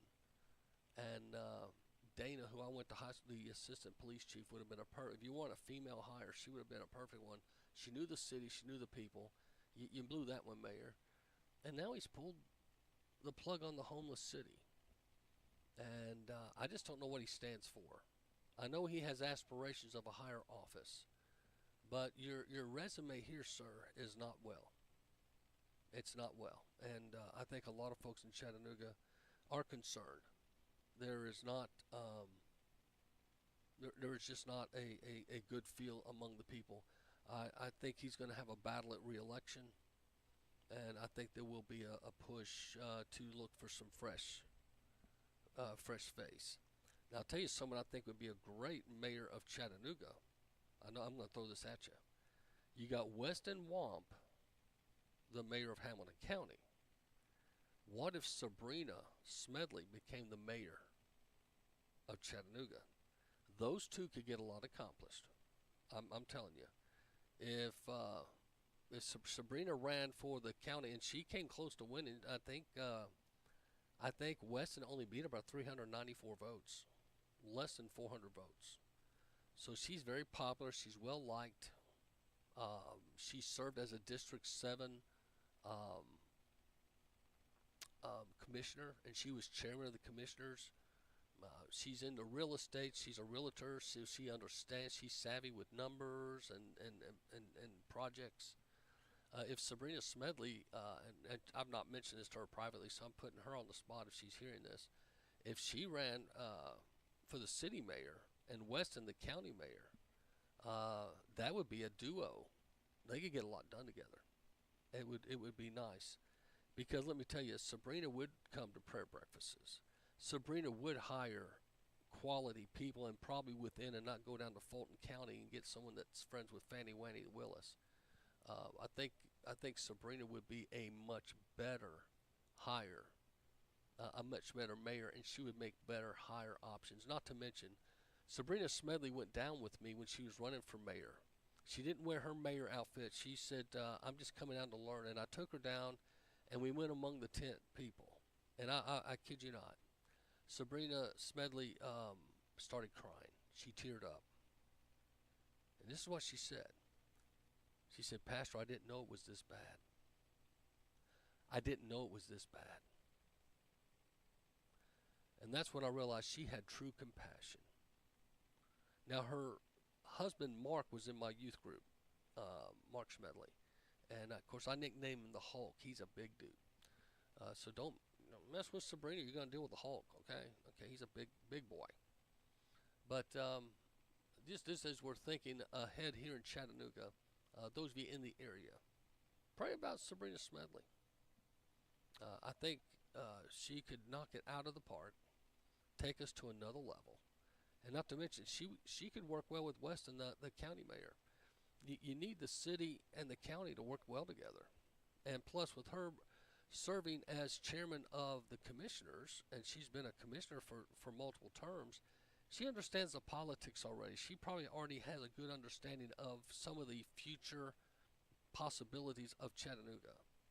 So I know the election is not anytime soon, but Sabrina, if you're out there listening, or one of her friends, mayor of Chattanooga, I think she would be a great one, because, again, the homeless. I think she would have a heart for the homeless. If Sabrina was the mayor and she had resources, I think she would be very fair. Now, she's not going to break the bank, but she would be very fair and help people of faith, especially if we had matching funds, etc. And that's where I think the others that were running it just wanted everything to be paid for by the government. And you've got to sometimes raise funds and get, that's why folks realize, okay, you've got a following and stuff. See, here at the Absent Pantry, I'm able to raise funds to feed the hungry with my friends and residents of this area and my listeners on the show.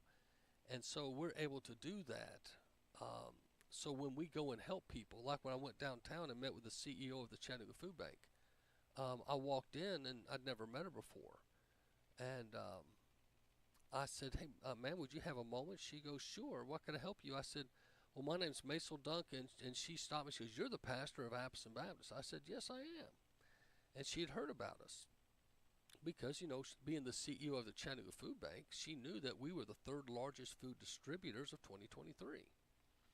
And out of 250 food distributors, for a church like us to be able to be the third largest Now, understanding this, Chattanooga Food Bank services in Bradley County, Hamilton County, and North Georgia.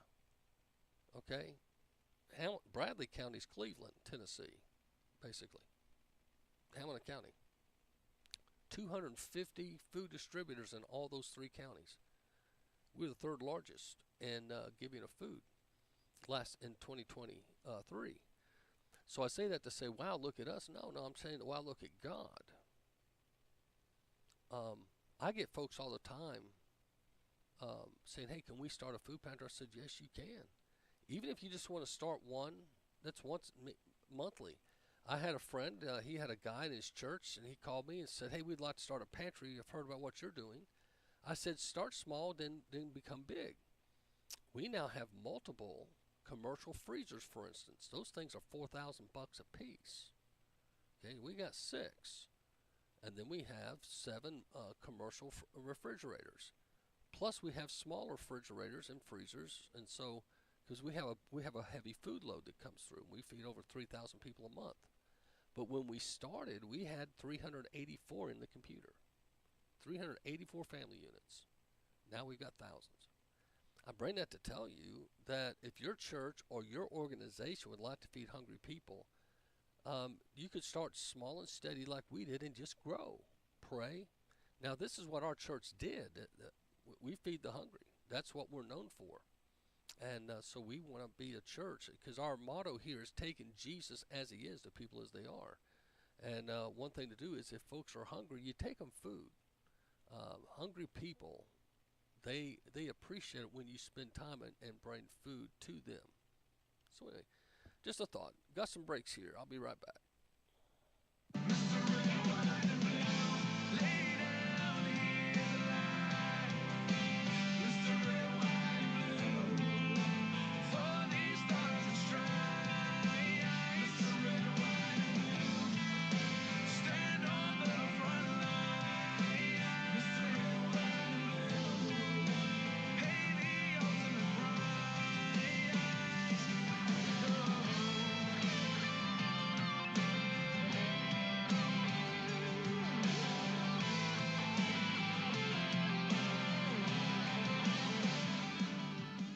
Well, hey, this is Greg Lane. I live in Hickson, Tennessee, and I just want to tell you how much I enjoy the Macil Duncan radio show. Man, I like to listen to it because he talks facts. I love the guy because he loves Jesus, and, it's where I go to find out information what's going on in the world. But just awesome. Glad you guys have him on there, and just keep on keeping on. We love Macil Duncan. This is Greg Lane from Hickson, Tennessee. WVMG Chattanooga. It is time for Christians to roar, to make a difference in the community. That is the belief of Metro Tabernacle Church and Dr. Steve Ball. They have the School of Roar.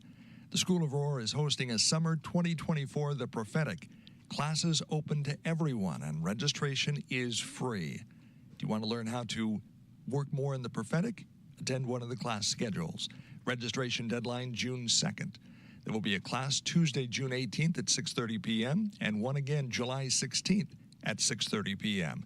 You can register at the website metrotab.net or myroar.org. That is myroar.org. It is time for the church to roar. 917society.com, led by Joni Bryan from Nashville, funds the National Education Order 108447 in 1959 that declared Constitution Day in public schools, and that's something we sorely need. More than 1 million kids last year got a free copy of the Constitution, and this year's goal is 2 million kids. Imagine that. The Constitution in the hands of 2 million American kids. On September 17th, all public schools are to distribute and educate students on the Constitution of the United States. If you'd like to help out, 917, that's 917society.com, led by Joni Bryan of Nashville, Tennessee. And remember, the goal this year, 2 million copies of the Constitution in kids' hands. and you can help. Again, the website, 917society.com. Jesus said, "You do it unto the least of these, and it's as if you were doing it unto me." There are many hungry people in our communities. The Appleton Food Bank feeds over 3,000 people every month, and they could use your prayers. In these troubling times, the number of clients they are serving is increasing. You can make a donation today. Go online to appisonbaptist.com. appisonbaptist.com. Food drives, prayers, financial donations, all help. They have rented 2 old grocery stores. They're open 7 days a week for donations, and they distribute every Monday and Friday. The motto at Appison Baptist Church is taking Jesus as he is to people as they are. And you can get involved and help feed the hungry. Go to the website, appisonbaptist.com.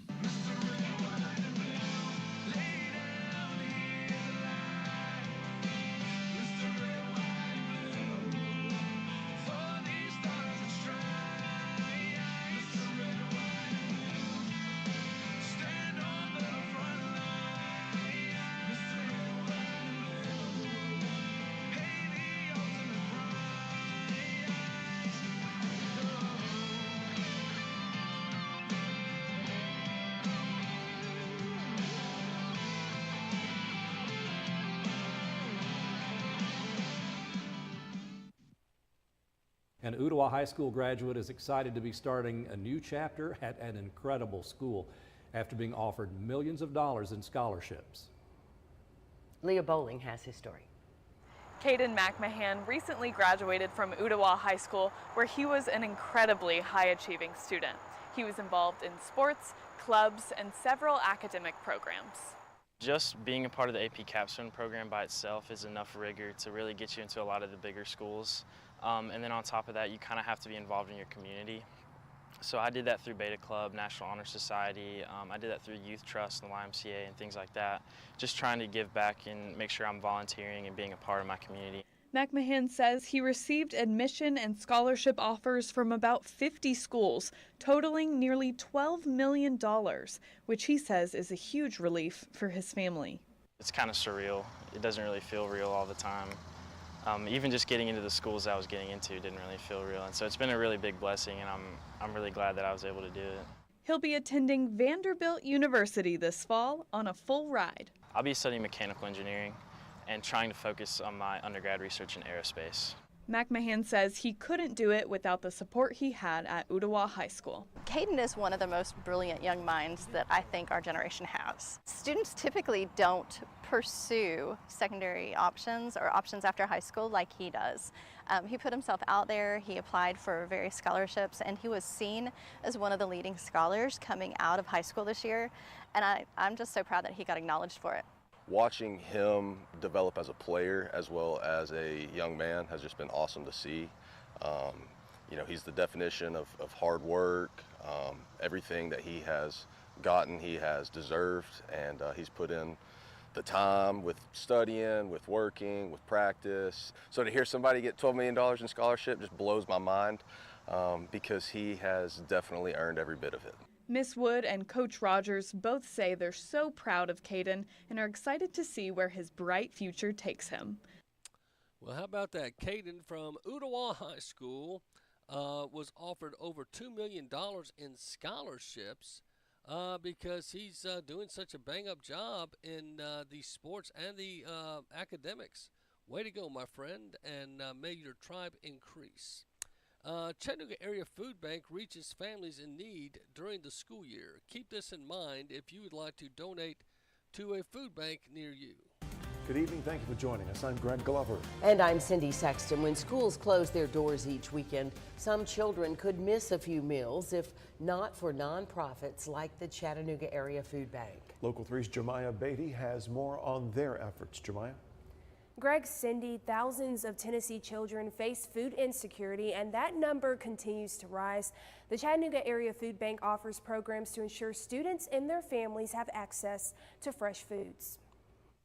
Currently, there are over 13,000 children here in Chattanooga that don't know where their next meal is coming from. Summer Simmons says food insecurity is a reality for many and the focus of the Chattanooga Area Food Bank. There's a lot tied to development in children and what they put in their body. So we have a responsibility to make sure that every child has access to the foods that they need to thrive, not just survive. She says the food bank partners with more than 200 organizations to distribute food to families in need. And that's us, Appleton Food Pantry. We're part of that, and because you want to help those in need. You don't want to take advantage. And I don't know if you guys remember this, but this was 4 years ago. A guy in Hickson nearby bought up 18,000 bottles of sanitizer because he was going to scalp it and take advantage of the situation. I just thought we'd have a flashback because I grew up in Hickson. I can't believe someone in Hickson would do this. Well, panic buying has been on the rise amid the global spread of the new coronavirus, with consumers around the world stockpiling goods like hand sanitizer, canned foods, and toilet paper, including one man in Hickson. It's a story that is dominating national headlines after the New York Times wrote about Matt Colvin stockpiling goods amid the coronavirus outbreak. Channel 3's Hunter Hoagland talked to Matt, who bought nearly 18,000 bottles of hand sanitizer, while many are still searching to find even one. For Matt Colvin, a pandemic meant an opportunity. For Matt Colvin, a pandemic meant an opportunity. It went to 0 to 60 really fast. After the first COVID-19 death in the United States, Colvin went state to state clearing out sanitizer shelves. He now sits with 18,000 unused bottles in his home and storage unit, while people in the Tennessee Valley struggle to find one. The bulk of it was purchased with just driving around to retail stores in the Chattanooga area. Colvin bought the sanitizer with the intention of selling them for profit on Amazon before they took his listings down. Now, feeling the same panic as many others. Oh crap is the PG way to say it. Though he would not discuss on camera the exact prices he sold the sanitizer for, he told the New York Times in a recent interview that some items were listed at $70 a bottle. The pricing on Amazon was definitely higher than retail. Stating in a shirt that says "Family Man, Family Business," he says he never anticipated the struggle other families would. I would change that to Sham Man and Sham Business. Shame on you, man. You shouldn't do that. He probably invested $54,000. Let's just generously say he spent $3 a bottle, and he was selling those things at $70 a bottle for a thing of hand sanitizer. You know, stupid people do stupid things. We all know that. And good evening. Thank you for joining. Oh, there we go. But I'm just amazed. And when I saw that story flash by, I said, I remember that guy because I grew up in Hickson, Tennessee. And I just can't believe somebody would be that greedy. You know, it's one thing if he bought it and say, hey, I'm going to make it available maybe at 50 cents or 75 cents profit, you know, some kind of a handling fee per se. But $70, you and that's just not right. Well, why did you set up the snitch hotline? This is Governor of DeSantis of Florida talking about the governor of Minnesota.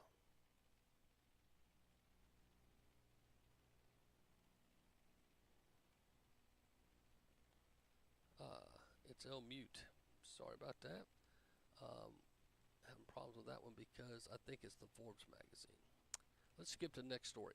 White Castles becomes the latest restaurant to join value meal wars. Now, if you guys know White Castle, Crystals are kind of the same thing. I thought this was interesting because I didn't really know that they really offered much value meals per se. This is interesting to me.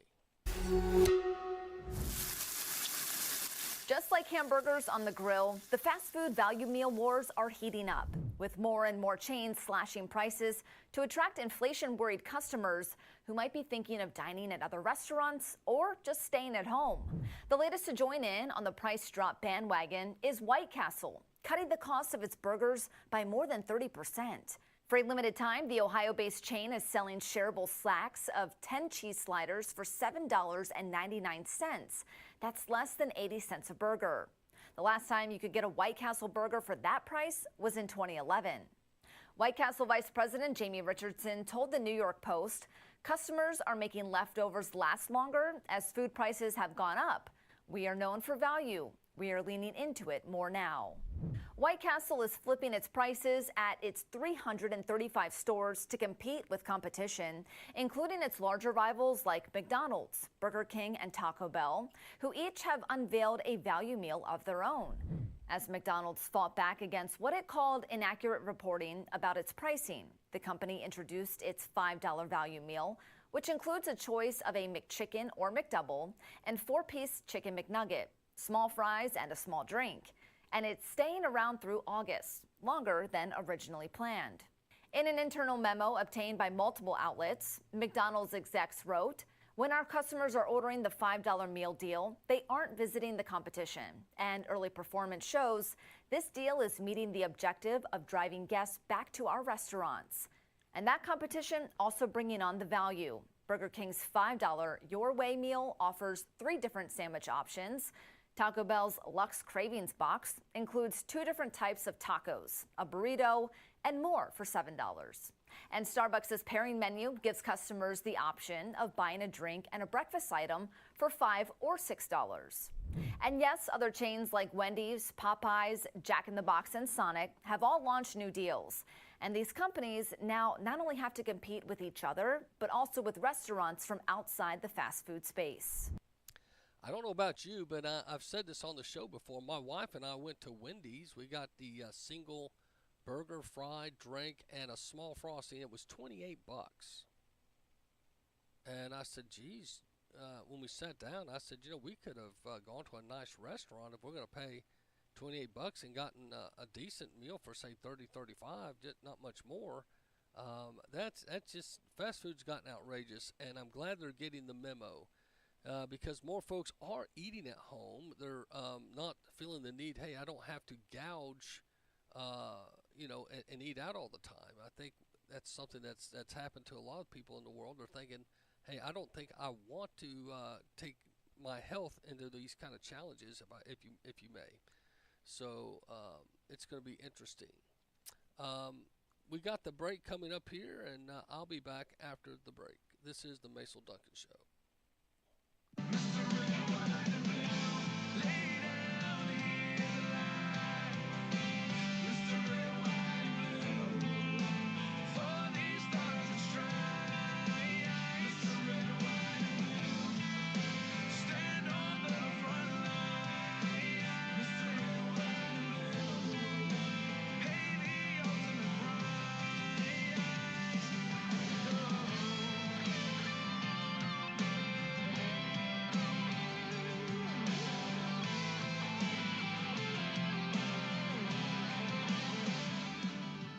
Hi, this is Kat from Santa Fe, New Mexico, and I just wanted to say how much I love your show. I love the topics that you cover and all the special guests that you have come online. It keeps things really fun and interesting. Thank you. WVMG Chattanooga. There is someone hungry in your world tonight. So as you're seated tonight at your dinner table, enjoying the mashed potato and steak off the barbecue grill, remember that there are many people in our communities, in our world, that are not as fortunate as you are. So please consider donating your time, funds, and food to your local food bank or food pantry. And as you enjoy the barbecue tonight, please remember them. Check on the widows, elderly, and the orphans as well. You can donate in the Appleton, Tennessee area to Appleton Baptist Church. They have a food pantry there that would love your support. And there are many food pantries all over America. We need to feed this nation in more ways than one, but one way that we can literally feed them is with food. Get involved and make a difference. Do you love God and do you love America? If you do, you're going to love this radio show, the Macil Duncan Radio Show, weekdays 3 to 6 p.m. right here at Destiny Life Media, 96.9 FM. You can also hear the show live and archives of the show at streetlevelamerica.com and usaheartbeat.com. Also hear it at MacilDuncanRadio.com, Rumble, X, Truth Social, Facebook, and more. And we're working on growing the show nationwide. The Patriot Pastor of Appleton Baptist Church, he is Macil Duncan.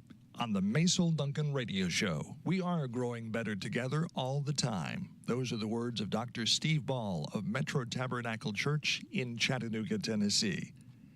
One of the ways that they grow is with life groups. It's very important for you to get connected in a small group so you can develop relationships and hold each other accountable. Dr. Ball says they believe that Metro Tab is growing larger and smaller at the same time. Life groups are an important part in developing relationships with others who share your interests and are dealing with similar life issues. Why don't you get connected? Check out life groups and the many other offerings at Metro Tabernacle Church in Chattanooga, Tennessee. They want to be involved in your life. The address is 2101 West Shepherd Road, just off Highway 153 at the airport exit.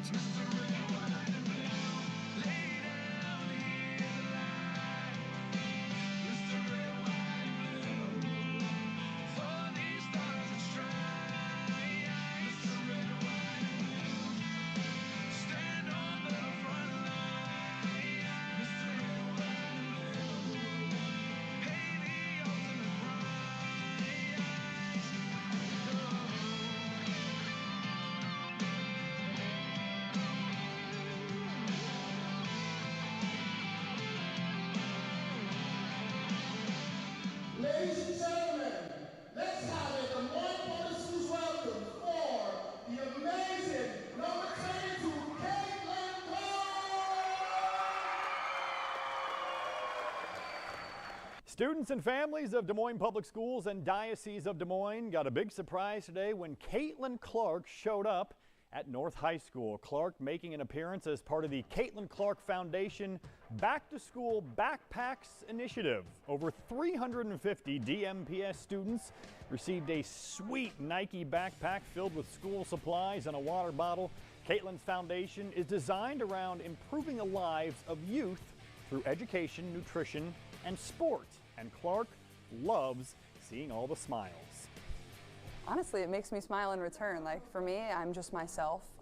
That's what I try to be. I try to just be a great role model for them, and I think it speaks to how I was raised as a kid. Is, you know, I've loved every second of playing sports, but also my parents always preach there's so much more to life than just sports. So understanding that, I think it really resonates with young kids, and also just giving them something to smile about, taking a second out of my day to give them a high five, to sign their shoe, sign their poster, whatever it is. I think that can mean the world to them. I loved it, and I was very excited because she's my favorite basketball player.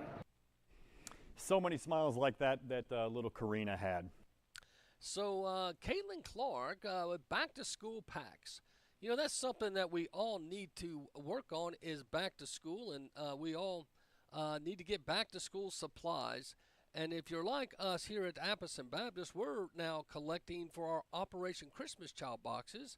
So if you have the funds and you'd like to go buy some school supplies and donate them, we'd appreciate that. But also at the Appleton Food Pantry, we are blessed that Ooltewah United Methodist Church always leads a back-to-school supply drive. And you could go to the Ooltewah United Methodist website. And my good friend Mary Goodwin helps with that project and their ladies ministry. But they always provide back-to-school supplies and backpacks, and they bring a lot of it to the Appleton Pantry. And that I'm sure will be happening again this fall. But back-to-school supplies, I don't know if you guys have ever compared the difference between a mom and a dad shopping. But here's a little parody, the difference between a mom buying back-to-school supplies and a dad. Mom, I found all my school supplies. Guess what? These highlighters, they erase. They're so fancy. That stuff looks really expensive. How much is that? Well, this is $30. This is like 10. This is 12. And these lead pencils are like 8. So it's really not that bad. Too expensive. That is way too expensive for school supplies. Dang it! Please just buy them. No, this can't be in the cart. You know what? I'm gonna take these back, and I'm gonna go over there and help you get the right school supplies. $2.19, 35 cents, $2.79. $3, way better than 30. Everything you need for just $10. Dad, You would never believe. I found all my school supplies. Oh, that's great. Why don't you go ahead and put it in the cart? Really? You're gonna let me get all this? Yeah, well, isn't that a necessity? Everything right there is for school. This stuff's really expensive. Mom would have told me to get the 1864 wood pencils. Is that everything you need? If not, go find some more. Okay, bet. That's a lady playing both parts, but is that not the truth, guys? We probably don't pay as much attention as the wife when it comes to buying supplies, but it is that time of year, so be wise and go back. And if you happen to have the ability, make someone's day. You might know of a single parent that's struggling right now. It'd be nice. Buy them a gift card to Walmart, or maybe buy them a gift card to somewhere, just something to help bless them. Because, when you're going on today's prices, there's probably a lot of parents that are challenged and struggling. And to get a gift card or someone bring them some supplies or point them in the right direction. Or if you know of a Caitlin Clark type backpack passing out, or like Ottawa United Methodist, to find those kind of resources and make sure the parents in your area have those options and that information. One thing that's going on back to school this year is many schools across the nation are going to limit cell phone use. Here's one report by NBC News. See what you think. At Montgomery, Alabama's Carver High, the morning rush to school is now a morning rush to scroll. How are your phone off? New this year, middle and high school students now forced to lock away their phones before the bell rings. When do they get it back? 2:45. 2:45. Right. Principal Gary Hall pushed for the policy and the pouch to enforce it. They were texting, tweeting, you name it, while classes were going on. Put it in the pouch, then. Here's how it works. At the beginning of the day, students put their cell phones in these pouches. Once it's locked, it is really hard to get back open. They can keep it with them, they just can't open them. They're sealed. There you go. Have a good day. This unlocking magnet, the only thing designed to free them. It's not completely foolproof. We found a lot of cell phone cases with no phone. For students, show of hands, who doesn't like the pouch? It's a painful adjustment. I just love watching TikTok, so I gotta have my phone. Why don't you like the pouch? I don't like the pouch because when I'm in math class, I like to take pictures of the notes and stuff. What's your favorite part? We communicate more with each other now that our phone be locked up. It made me pay attention when I don't got my phone. Who would be using their cell phone if it weren't for the pouch? That's a lot of hands. What would you be doing? Cheating. Montgomery Public Schools isn't alone. The maker of the pouch, Yonder, says they're seeing an estimated 150% increase in schools using them in 2023. Now working with over 2,000 schools across the country. While most parents are for the pouch, others fear their children will not have their phone when they need it most. If there's an emergency, how can I contact my child? That means I'm in panic waiting until someone from the school calls and say, well, hey, there's a shooting. It's been 1 week. Has it gone the way you thought it would? I think it's going really well. District Superintendent Dr. Melvin Brown tells us the benefits are worth the risk. We have to find a happy medium, while at the same time, our ultimate goal is to make sure everybody's 100% as safe as possible. All right, so moving on. Just 1 week in, this school is already seeing a difference. I just see engagement, honestly. I see talking. They're using their words. It's revolutionized teaching for me this year. Work gets done faster. We move along faster. A new routine. Things are locked and keep moving. Educators hope will unlock their full potential. Marissa Parra, NBC News, Montgomery, Alabama. How about that? So Montgomery, Alabama, that's just one of the schools across the nation using a pouch that once the phone's in there and it's sealed, there's a magnet that the teachers they keep in their desk, and then they put it on the wall, and the kids go by and demagnetize so they can retrieve their phone. Pretty interesting. I think it's a step in the right direction. I don't know what you guys think, but I would like to have the thought that when kids were at school, and you heard the one girl even tease, what would you be doing if you had your phone? And that one girl said, cheating. But anyway, my faith is everything, worshiping God at the 2024 Olympics. The 700 Club has a little talk with some of the athletes, and here's some testimonies of faith I thought were very interesting. See what you think. Tell me, how are you feeling? I feel good. I'm more excited than anything, honestly, just ready to get over there. I feel like it's been the longest couple weeks since trials. But yeah, I'm excited. I'm ready to go, man. Just excited to get over there and be around everyone and experience the Olympics. And if I remember correctly, this is your second Olympics, so you're a two-time Olympian. What do you take as a quote-unquote veteran, and what can you share to those who might be on the Team USA, who might have some nervous jitters that maybe you experienced when you went to Tokyo? Honestly, I have a very, I guess, unique experience with the Olympics, with it being the COVID Olympics is what they call it, but it was very different. Not many, no fans in the stadium. Like, it was a lot different rules as far as visitation. Like, our families weren't there. It was kind of just us.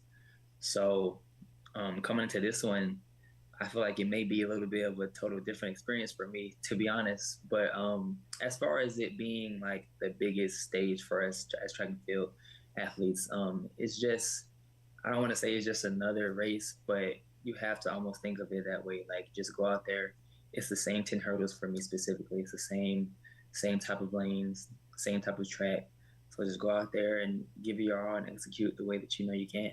Daniel, I know you're a man of faith. Can you talk to us about how your faith fits in with you as a competitor on the track and field? How does it fit into your mindset? Honestly, it's everything. I wouldn't even really describe it as fitting in. I feel like that is the source. That's everything. Everything else outside of my faith is really what kind of fits in. It's more of setting the foundation with my mindset and why I'm here and why I'm doing this in the first place. And then when that is right, I know that I can go out there and give it my all, because at the end of the day, we're all here to worship God our own special way. And this is just a different way that I use my abilities and my gifts to bring glory to Him. So you've clearly had mountaintop experiences, going to the Olympics again for the second time. You were there in Tokyo, even though we just talked a little bit about how it was awkward being the COVID Olympics. You've had valley experiences. I know that you had some injuries back in 2015. Can you talk about how your faith helped you through those valley experiences and how your faith even plays when you're standing on top of the mountaintop? Yeah, it's something I've learned. I feel like my parents did a good job just ingraining in me the importance of faith in general, and how no matter how things are going or how things look on the outside, our life at the end of the day isn't ours. It's an opportunity, no matter if it's big moments that are good or big moments that don't feel so good to us in the moment. It's always for our good at the end of the day. So just knowing that, having that been ingrained in my mind and just my thought process from a young child, definitely helped me through those low moments. Just knowing that at the end of the day, this isn't it. This isn't the end. This is just something I have to get through or grow through. Maybe it's something that was meant for me to grow and change, so that I can be the man of God that I'm meant to be. So I understand that you recorded a video that's going to be part of a devotional series. I'm Daniel Roberts, the 110 hurdler for Team USA, and today we'll be reading from Jeremiah 17:7. Can you tell me why you decided to record that video, and what's your hope for those who get a chance to watch it? It's part of what I've done even from when I was in college, just using my platform for God's glory. It's not that I'm just using my faith to make myself look bigger, but I'm using the moments and the experiences in the career that I have to make God look bigger. I mean, obviously God is as big as He's going to be, but I want to do my part in sharing the good news of what He's done in my life and just the different ways He can help people outside of this. When they may see me and only see me as the track and field athlete, the Olympian, but if I can show them the other side of it and maybe bring them along for the journey, then I'm doing great things in my eyes. I'm doing exactly what I'm meant to do. When you're competing with other believers on your team, how encouraging is it to have other Christians, other people of faith, be right there alongside you, who kind of are, in the trenches with you, who know what you're experiencing as you're gearing up for these competitions? Yeah, it's always encouraging, just like with anything, no matter if it was a regular 9 to 5, it's always a positive thing to have godly community around you. And it's a blessing, especially with this sport, like as much as we travel around the world, as much as we're away from our families and away from our specific close-knit community back at home. It's good to have that community that we can find and connect with when we're traveling. And just like in Paris, I know there'll be a lot of people that I know firsthand that are believers, and it's always a great thing to have them there because we have a deeper connection. Obviously, both being track and field athletes, but it's also the fact that we know why we're here and what we're doing it for, and just that connection as being children of God together. I'm trying to use that to better ourselves, like iron sharpens iron. So we're not just there thinking it's going to be easy. It's not always going to be easy, especially when you're away from family. There's a lot of temptations, a lot of struggles that people go through. So having that community is definitely a blessing all the time. You talked about temptations and struggles. I want to ask you, how can other Christians who are watching this, how can they pray for the Olympics? The athletes who are competing, the spectators who are watching, both there in person and maybe those who are watching on their screens, not just in real time, but maybe even those who may be watching years from now or decades from now. How can Christians be praying for the Olympics? Well, the obvious one is for the athletes competing, just for physical health, that nothing crazy goes on, because it's hard being away from your normal environment in general, just physically, for such a long period of time and having to compete. But then you're in a different country and there's different things going around, different things in the air, different plants, like just small things like that. But I think the main prayer I think that any generation could pray for when it comes to these type of athletes and these type of events is just that God's name will be glorified at the end of the day. And say wanting God's name glorified, the sad thing was, I played this yesterday and folks were shocked, but they actually edited out this young lady's testimony. I'm going to play it for you again today. It's just 90 seconds. How she was giving God glory, and Peacock, who is broadcasting, edited out, but then her friend had the whole interview and posted online. See if you can tell the difference. Cut where she praises God and gives glory to Christ after breaking another world record. Watch this. Women's 400 medals final. Sydney McLaughlin right in the middle. There she is. Sydney McLaughlin 50-67. It's a world record in the last event of the trials. Sydney's done it again.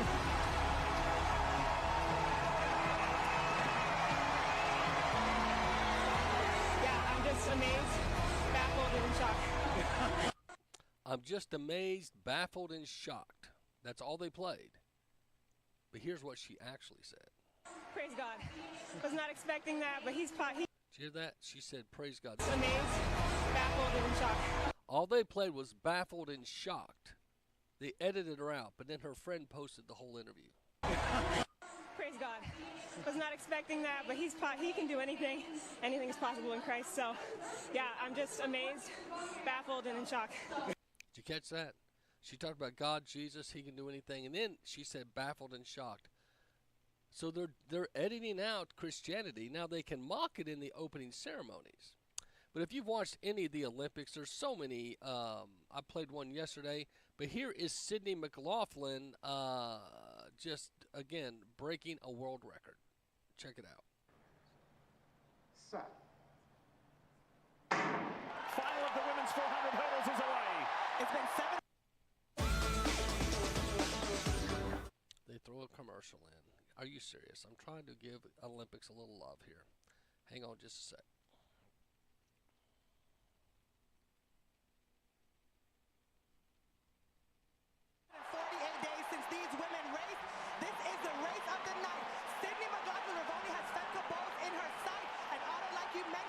She is going to be fast down the backstretch, but they are close. You can tell who's in the lead by who goes over the hurdle first, and Sydney is marginally in front of Femke Bol. Yeah, she's making up the stagger, but Femke Bol is not done with what she has to say yet. Sydney McLaughlin-Levrone on the far turn, and she's trying to get past Bol. Jasmine Jones here in the foreground. Coming out of the final turn, Sydney McLaughlin is clearly ahead of Femke Bol. I'm going to give you a time to watch. 50.65 is the existing world record. Nobody has ever won 2 gold medals in this event, let alone back-to-back. Sydney McLaughlin-Levrone, it's a world record. Was that not amazing? She won back-to-back world records. Sydney McLaughlin, way to go. And of course, she gives all the credit to God, and what a great story that is. So, anyway, there's a lot going on in the Olympics, and I'm sure you guys have kept up with that. But let's see how we're doing on time. It's time for a break. I'll be back after these messages.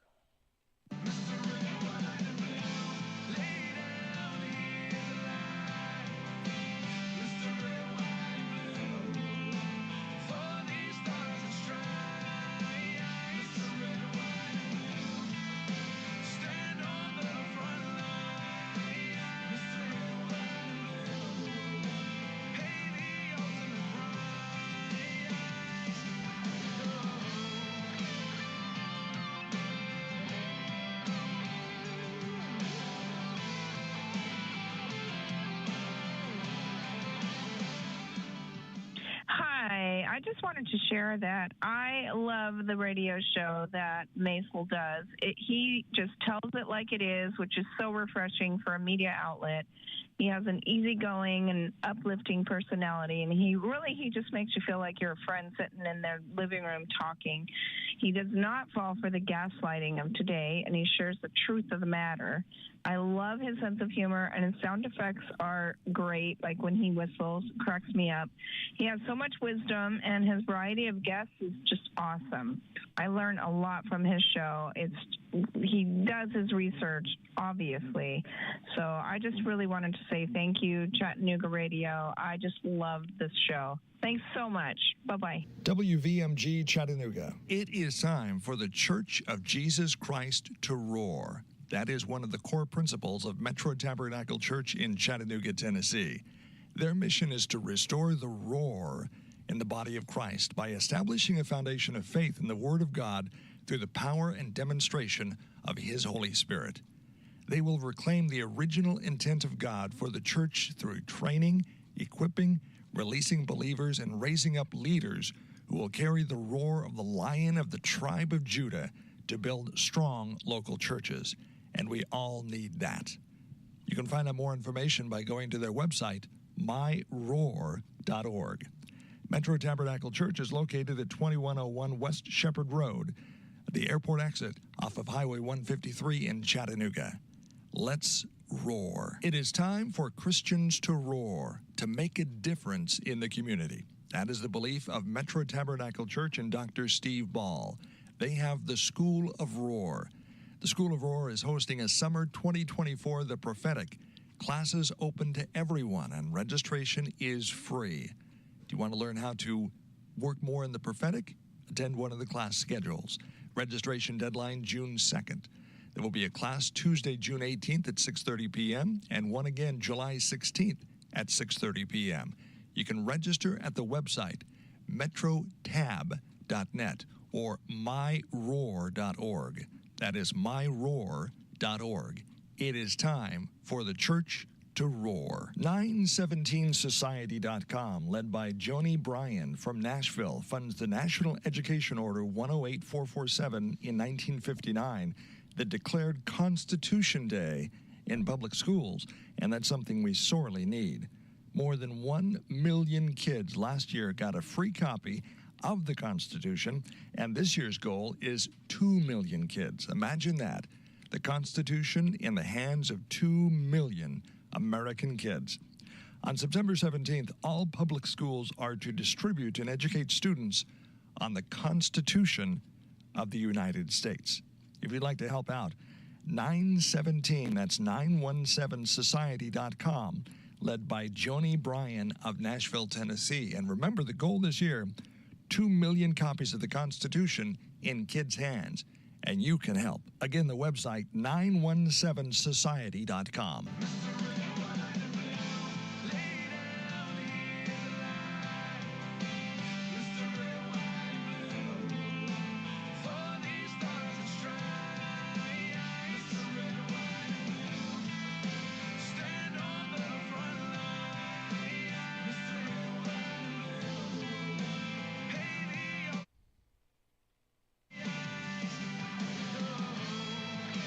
Do you see this? What's happening? Apparently, this 16-year-old Brazilian skater was told she couldn't.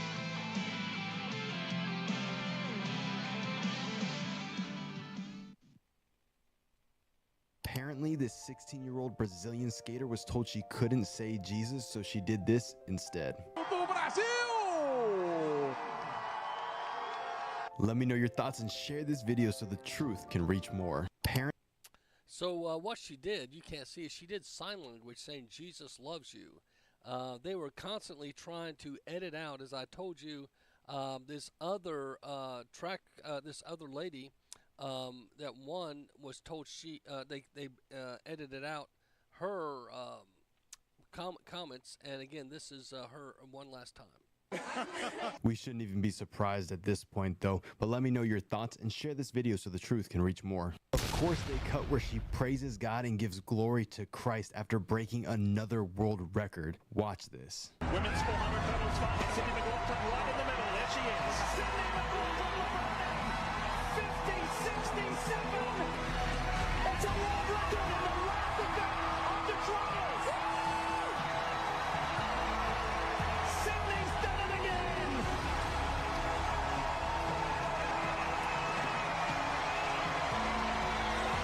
Yeah, I'm just amazed, baffled, and in shock. Praise God. Was not expecting that, but he can do anything. Anything is possible in Christ. So, yeah, I'm just amazed, baffled, and in shock. Baffled and in shock. Praise God. Was not expecting that, but he can do anything. Anything is possible in Christ. So, yeah, I'm just amazed, baffled, and in shock. So you saw how they edited that out, and here's one more time her amazing world record gold medal. Set. Final of the women's 400 hurdles is away. It's been 748 days since these women raced. This is the race of the night.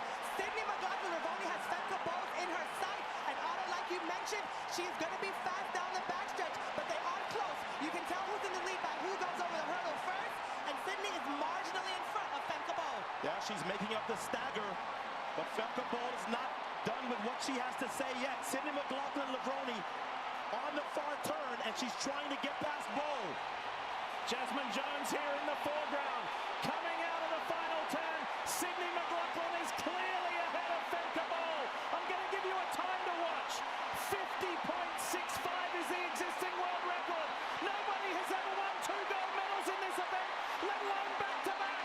Sydney McLaughlin-Ravoni, it's a world record. So Sydney McLaughlin, born again, sold out Christian lover, was being interviewed. You'd think after she won 2 gold medals, they could at least let her say Jesus. But, of course, they did not. They denied her. Well, Texner, we got some other things I just thought made it change it back, the course. Texas Governor Abbott orders hospitals to collect immigration status of patients. Interesting, because so many now are told go to an emergency room to get free health care. This could be interesting. This could be a game changer to document illegal aliens. Texas Governor Greg Abbott has signed a new executive order requiring hospitals across the state to collect information on the immigration status of their patients. It's a bill aimed at tracking the financial impact of healthcare services provided to non-citizens. The order directs hospitals to document not only the immigration status of patients, but also emergency visits when the person is discharged and all associated costs of their care. Then it will be the Texas Health and Human Services Commission tasked with compiling the data and documenting it for state officials.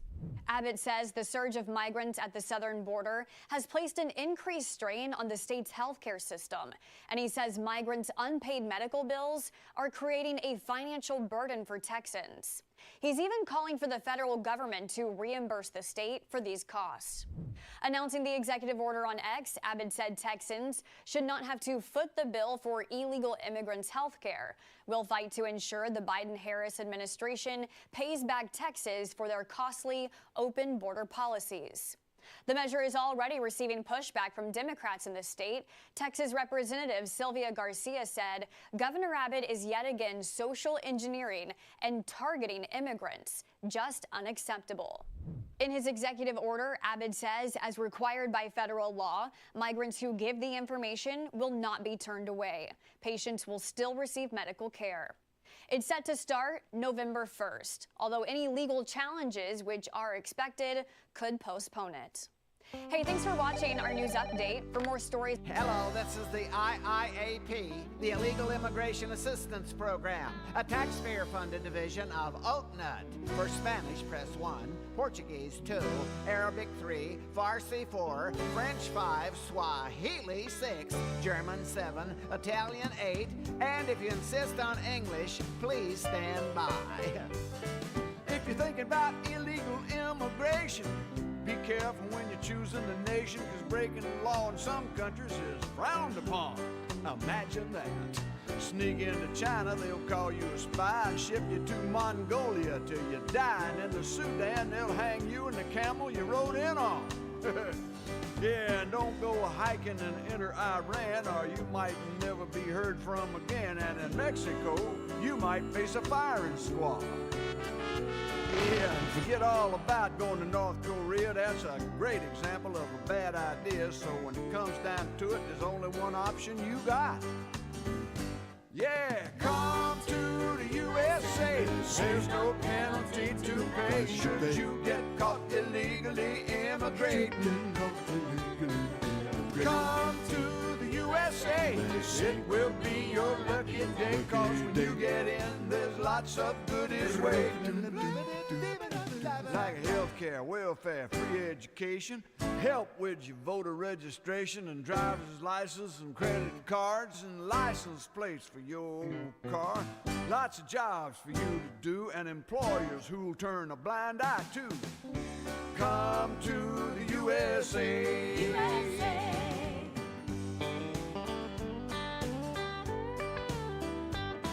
No need to worry about the Constitution. We'll help you start a house of prostitution if that's the kind of work that you want to do. You see, those gringo infidels are crazy. They'll give citizenship to your new baby. So you see, there's really only one choice for you. Come to the USA. There's no penalty to pay should you get caught illegally immigrating. I said come to the USA. It will be your lucky day, 'cause when you get in, there's lots of goodies waiting. Yeah, you can get public housing and cable TV and food stamps and even government cheese. The borders are a swinging door. Go home for a visit and come back for more. There's sanctuary and amnesty. Bring the whole family eventually. Yeah, come to the USA. This has been a public service message sponsored by OTNUT, dedicated to the collapse of the American way of life. Yes.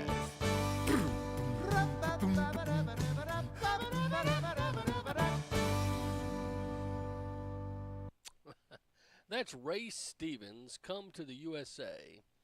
He's, as you know, a comedian, singer, and he's got a lot of funnies out there. If you want to go check them out, don't know what your taste is in comedy, but I've always enjoyed Mr. Ray Stevens.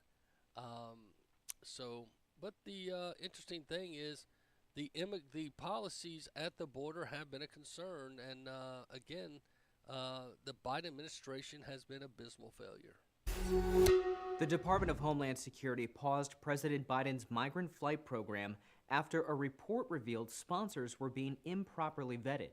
The program allowed 30,000 migrants per month from Cuba, Haiti, Nicaragua, and Venezuela to come into the United States with the support of a financial sponsor. They could live here and work for 2 years. DHS announced application approvals are temporarily paused. Here's why. The organization Federation for American Immigration Reform, or FAIR, obtained an internal investigation that found U.S. Citizenship and Immigration Services identified thousands of applications with fraudulent information. The investigation found false Social Security numbers, phone numbers, and addresses on the I-34A forms filled out by sponsors. It was discovered that 100 addresses were used on 19,000 forms. Those addresses included warehouses, storage units, and a mobile park home. They also found applications using the same exact answers to questions. In fact, one copied answer was used more than 10,000 times.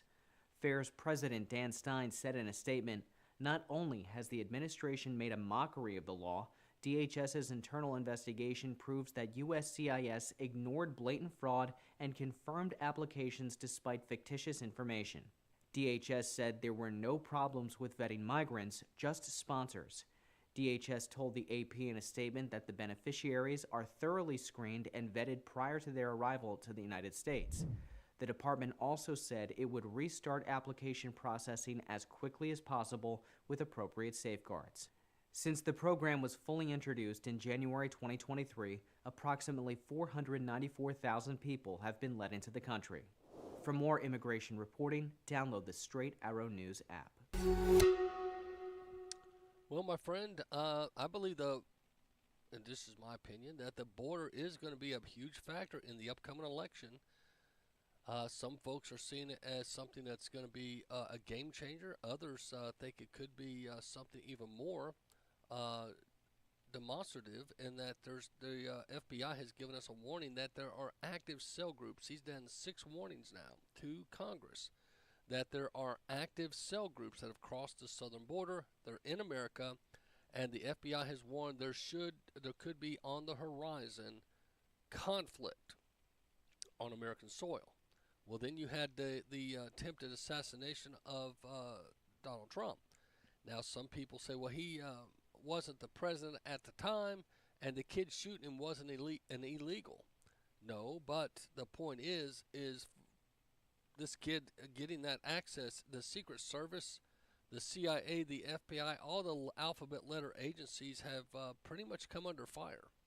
Now, you may have heard that there was an assassination attempt foiled at a Taylor Swift concert, and evidently several teens have been, brought in for questioning where are being held, because 2 to 3 young men were going to try to kill as many people as possible at her event. We don't know if that's a bomb, if they're going to take a car and run through a crowd, but they were going to try to kill as many people as possible.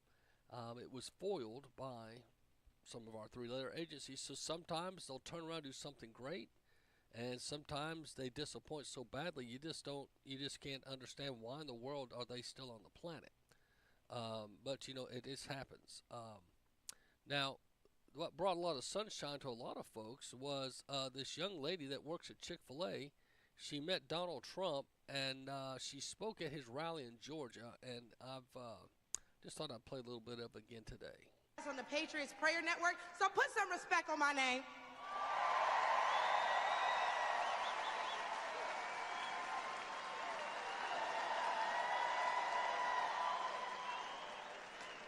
Now, why don't we jump right into it? See, as a young single mother, I can tell y'all that rent is too damn high. I can tell you that as a young black voter, groceries are too damn high. And as an American citizen, period, seniors like my parents should never have to choose between medicine or food. It should never be the quality of life versus the quantity of life. And I don't want to hear, oh, but we capped the price of insulin and lowered the price of all these medicines. Yeah, but you raised the price of everything else, so it's about time to start telling the truth to Americans and let them know exactly what they're signing up for if they want to vote for Kamala Harris. We need to vote based on facts and not feelings. See, under Harris and Biden, the average Georgia household is losing $1,060 per month, and inflation is at 21.4%. And due to the war on energy, average gas prices have reached record highs for the state. We also did a poll, and 80% of us black Americans are not happy with the current state of the economy, so I'm going to need 80% of y'all to vote accordingly in November. They love me, they really love me. The left wants you to get in your feelings about things that have been said, but I want you guys to pay attention to what has been done. They don't want to talk policy. They just want to use propaganda to steal your vote. The left is trying to tout this woman as a savior for the black community, but all she's done is hurt the black community since she came into the game.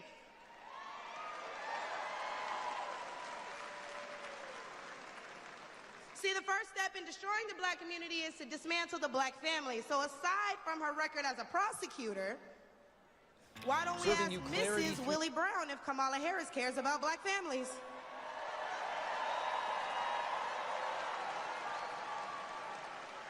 I wonder if Mrs. Willie Brown, a black woman, is also with her. A few days ago, President Trump said he didn't know Vice President Harris was a black woman. I'm trying to figure out what all the outrage is about because she's only black when it's time to get elected. Did I lie? The same black people who are mad at Trump for being confused about her race, ethnicity, nationality, whatever, are seemingly forgetting that while you're touting her as a savior for black people, she identifies as an Asian woman.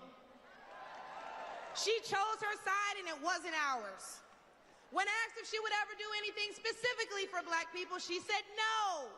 Whereas Trump gave us the Platinum Plan, which specifically uplifted the black community by increasing capital by almost $500 billion, creating 500,000 new black businesses, and would give black churches the ability to fight for federal resources for their communities.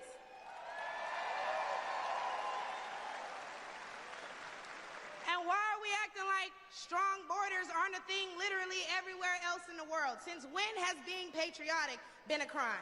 See, a few weeks ago at the debate, Trump mentioned black jobs. And a lot of people got in an uproar as if they didn't know what he meant. Hi, I'm JT, and I made Result Hunter, the search engine. Well, anyway, cut it off. That's what they do. It's a Friday. That's what they do. But I think you got the gist there. There seems to be a lot of people of color feeling the need to support Donald Trump right now. And I think it's interesting. Here's some ladies, their honest opinion about Donald Trump, and I think it caught the interviewer off. They didn't expect this. New York on the he's a Christian. Myself, I'm a Christian too. So I think he's the closest to my point of view. Biden went on the Charlemagne the God show and said, "You ain't black if you don't vote for him." Understand something. And that was just one of the things that I wanted to point out, that me personally, my experience, and really just talk about Donald Trump, and really I really encourage you to do your due diligence and actually see exactly who is doing what they say that they're going to do as a candidate. As a black woman in America, I know I might get my black card revoked. I love Trump. God bless you. I love it. God just bless so you know. If you have a problem figuring out whether you're for me or Trump, then you ain't black. I love Trump. And you ain't black. I love Trump. And you ain't black. As a black Trump supporter, what makes you say that your blackness would be revoked? Oh, well, our people, supposedly speaking, he's a racist. He believes in grabbing women by the... they have a lot of things that they say, especially the media. I mean, if you're talking about fake news and things like that. But the facts are the facts. The man has done bankruptcy 10 times. He's come back from that, and he's able to run our country. So I really do believe in him, and I do believe in his message. I really do. I like Trump. I love you, Trump. Amazing. Donald. And I don't know. People lie. The numbers don't. Right.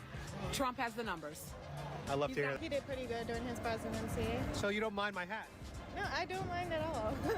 So, because I did wear my hat when I approached you. Yeah. Did you see it when I approached you? I didn't notice it. You noticed it? I don't. And now that you see it, what are your thoughts? What comes to mind? It still didn't change me. It's just a hat, and that's something you believe in. I support you.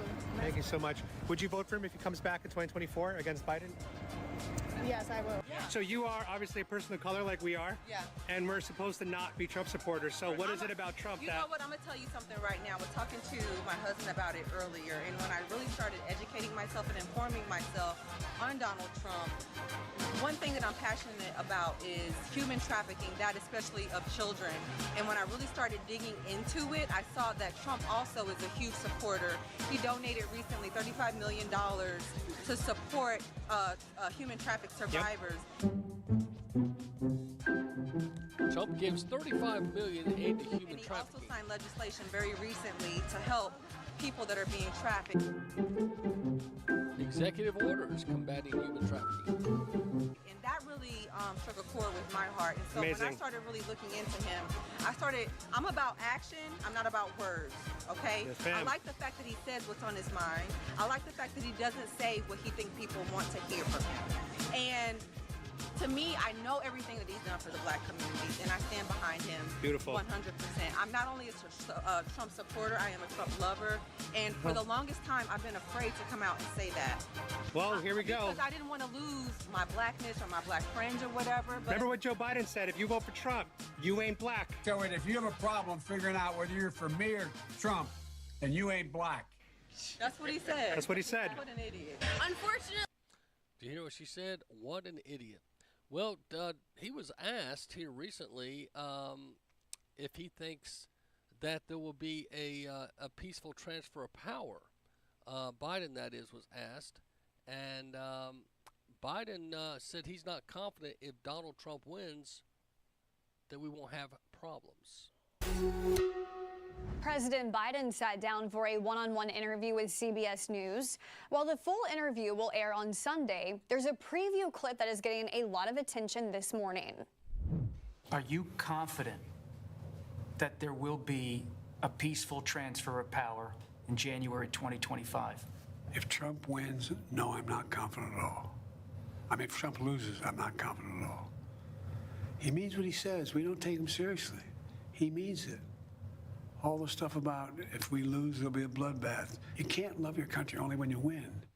Trump's bloodbath comments came during a rally in March, though the former president has said he was referring to a bloodbath in the economy and auto industry if he loses the presidential election. 3 months later, Trump was asked during the presidential debate on June 27th whether he would accept the 2024 election results, to which he responded, as long as it is a fair and legal election, that he would accept whatever the results are come November. So it could be interesting, but Biden stoking the flames. I thought he was going to kind of bow out and he's telling everyone to be chill. That wasn't too chill, Joe, and I think those kind of statements stick with people, and it kind of inflames them. Here's a lady of color, and she evidently, I think, supported Joe Biden, but now she's kind of regretting it. See what you think.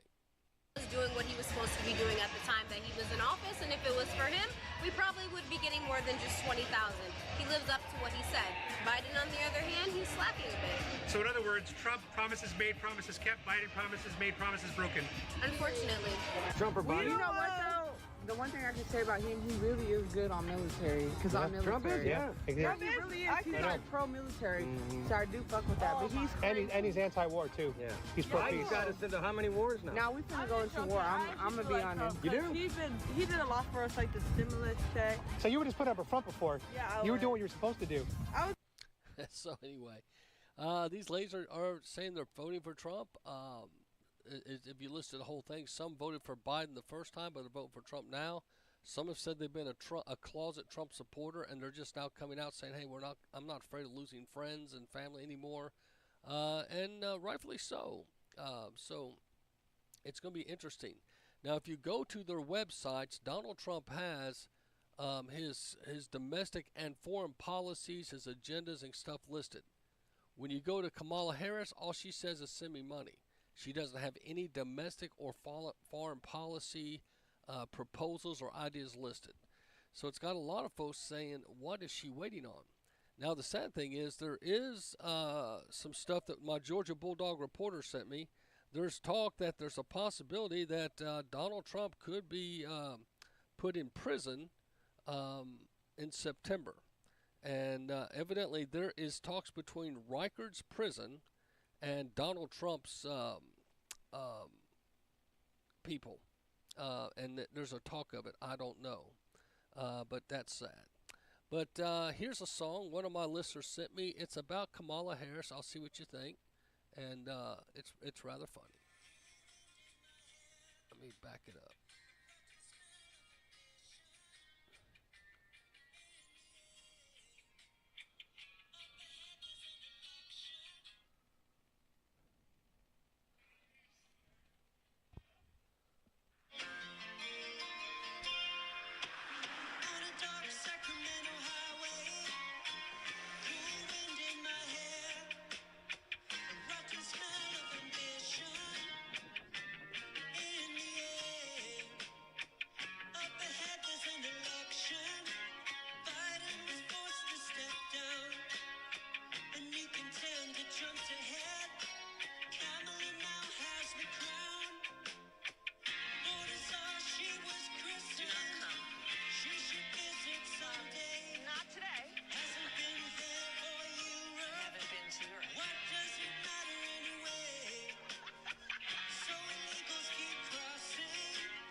You can go to my Facebook page. I've got it posted.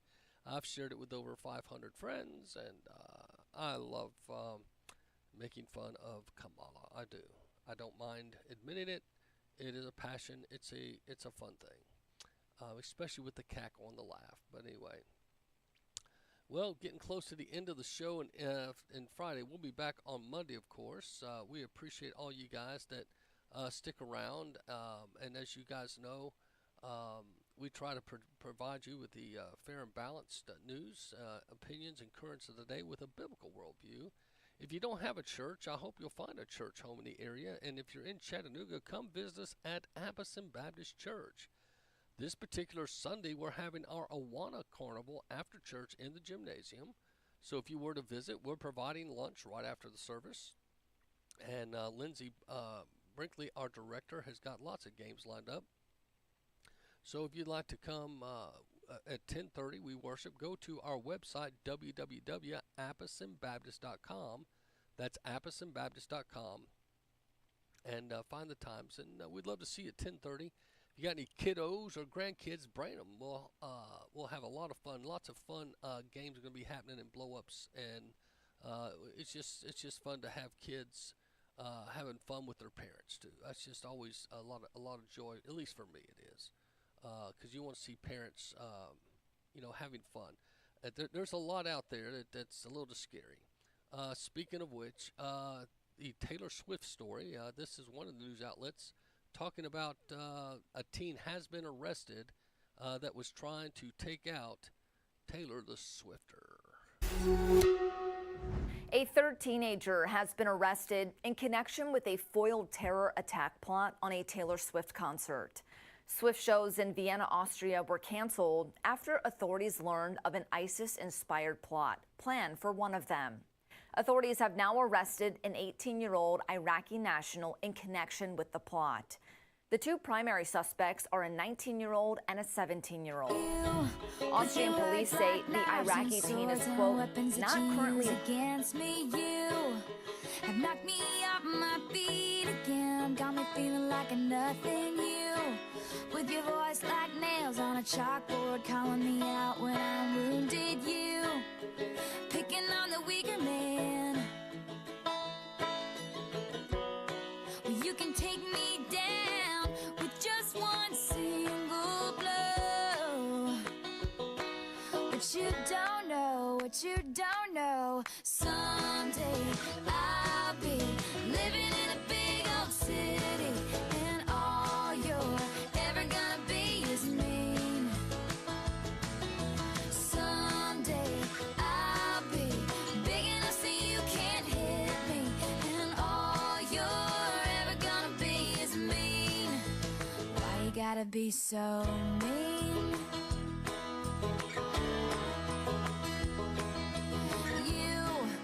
Switching sides and your wildfire lies and your humiliation. You have pointed out my flaws again, as if I don't already see them. I walk with my head down, trying to block you out, cause I'll never impress you. I just wanna feel okay again. I bet you got pushed around, somebody made you cold, but the cycle ends right now. Cause you can't lead me down that road, and you don't know what you don't know. Someday I'll be living in a big old city, and all you're ever gonna be is me. Someday I'll be big enough so you can't hit me, and all you're ever gonna be is mean. Why you gotta be so mean?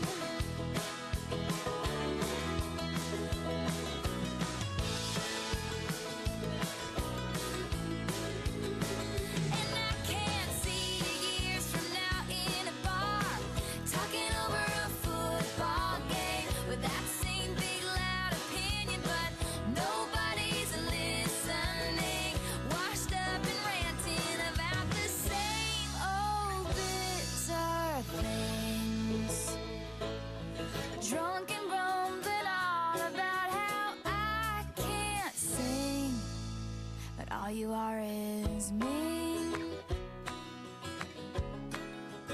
All you are is mean and a liar and pathetic and alone in life and mean and mean and mean and mean. But someday I'll be living in a big old city and all you're ever gonna be is mean. Yeah, someday I'll be big enough so you can't hit me and all you're ever gonna be is mean.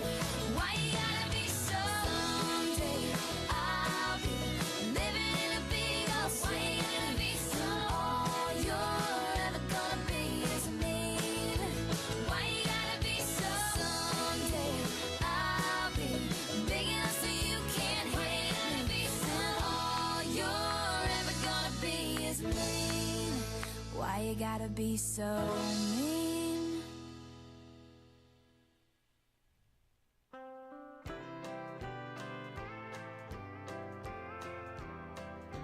You, A with your big word. heartbreaker.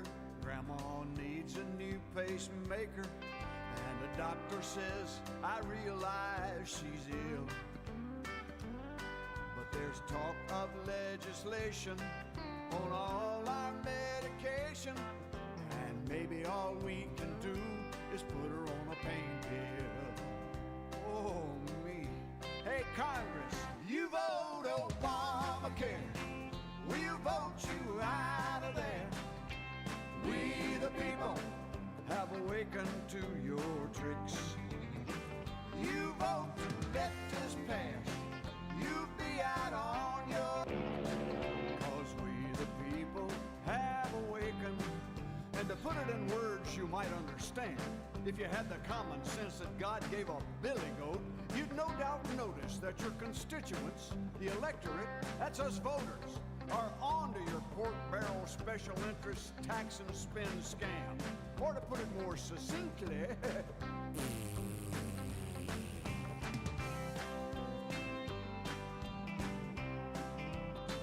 we've heard from Hannity, Beck, and Limbaugh what you got in mind for Grandma. And we found this O'Reilly fella on Fox. We're kinda like Joe the plumber, and when we crunch the numbers, it all adds up to voting you out at the ballot box.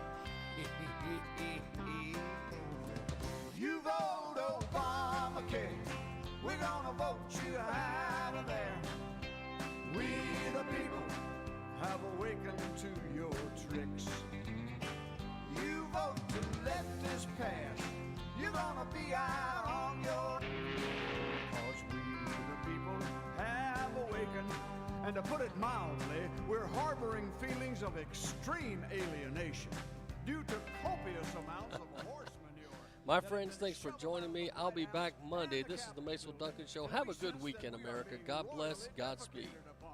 Ray Stevens. Yeah, we're getting the impression that you think we are not relevant to these proceedings and dismissing our input into the situation.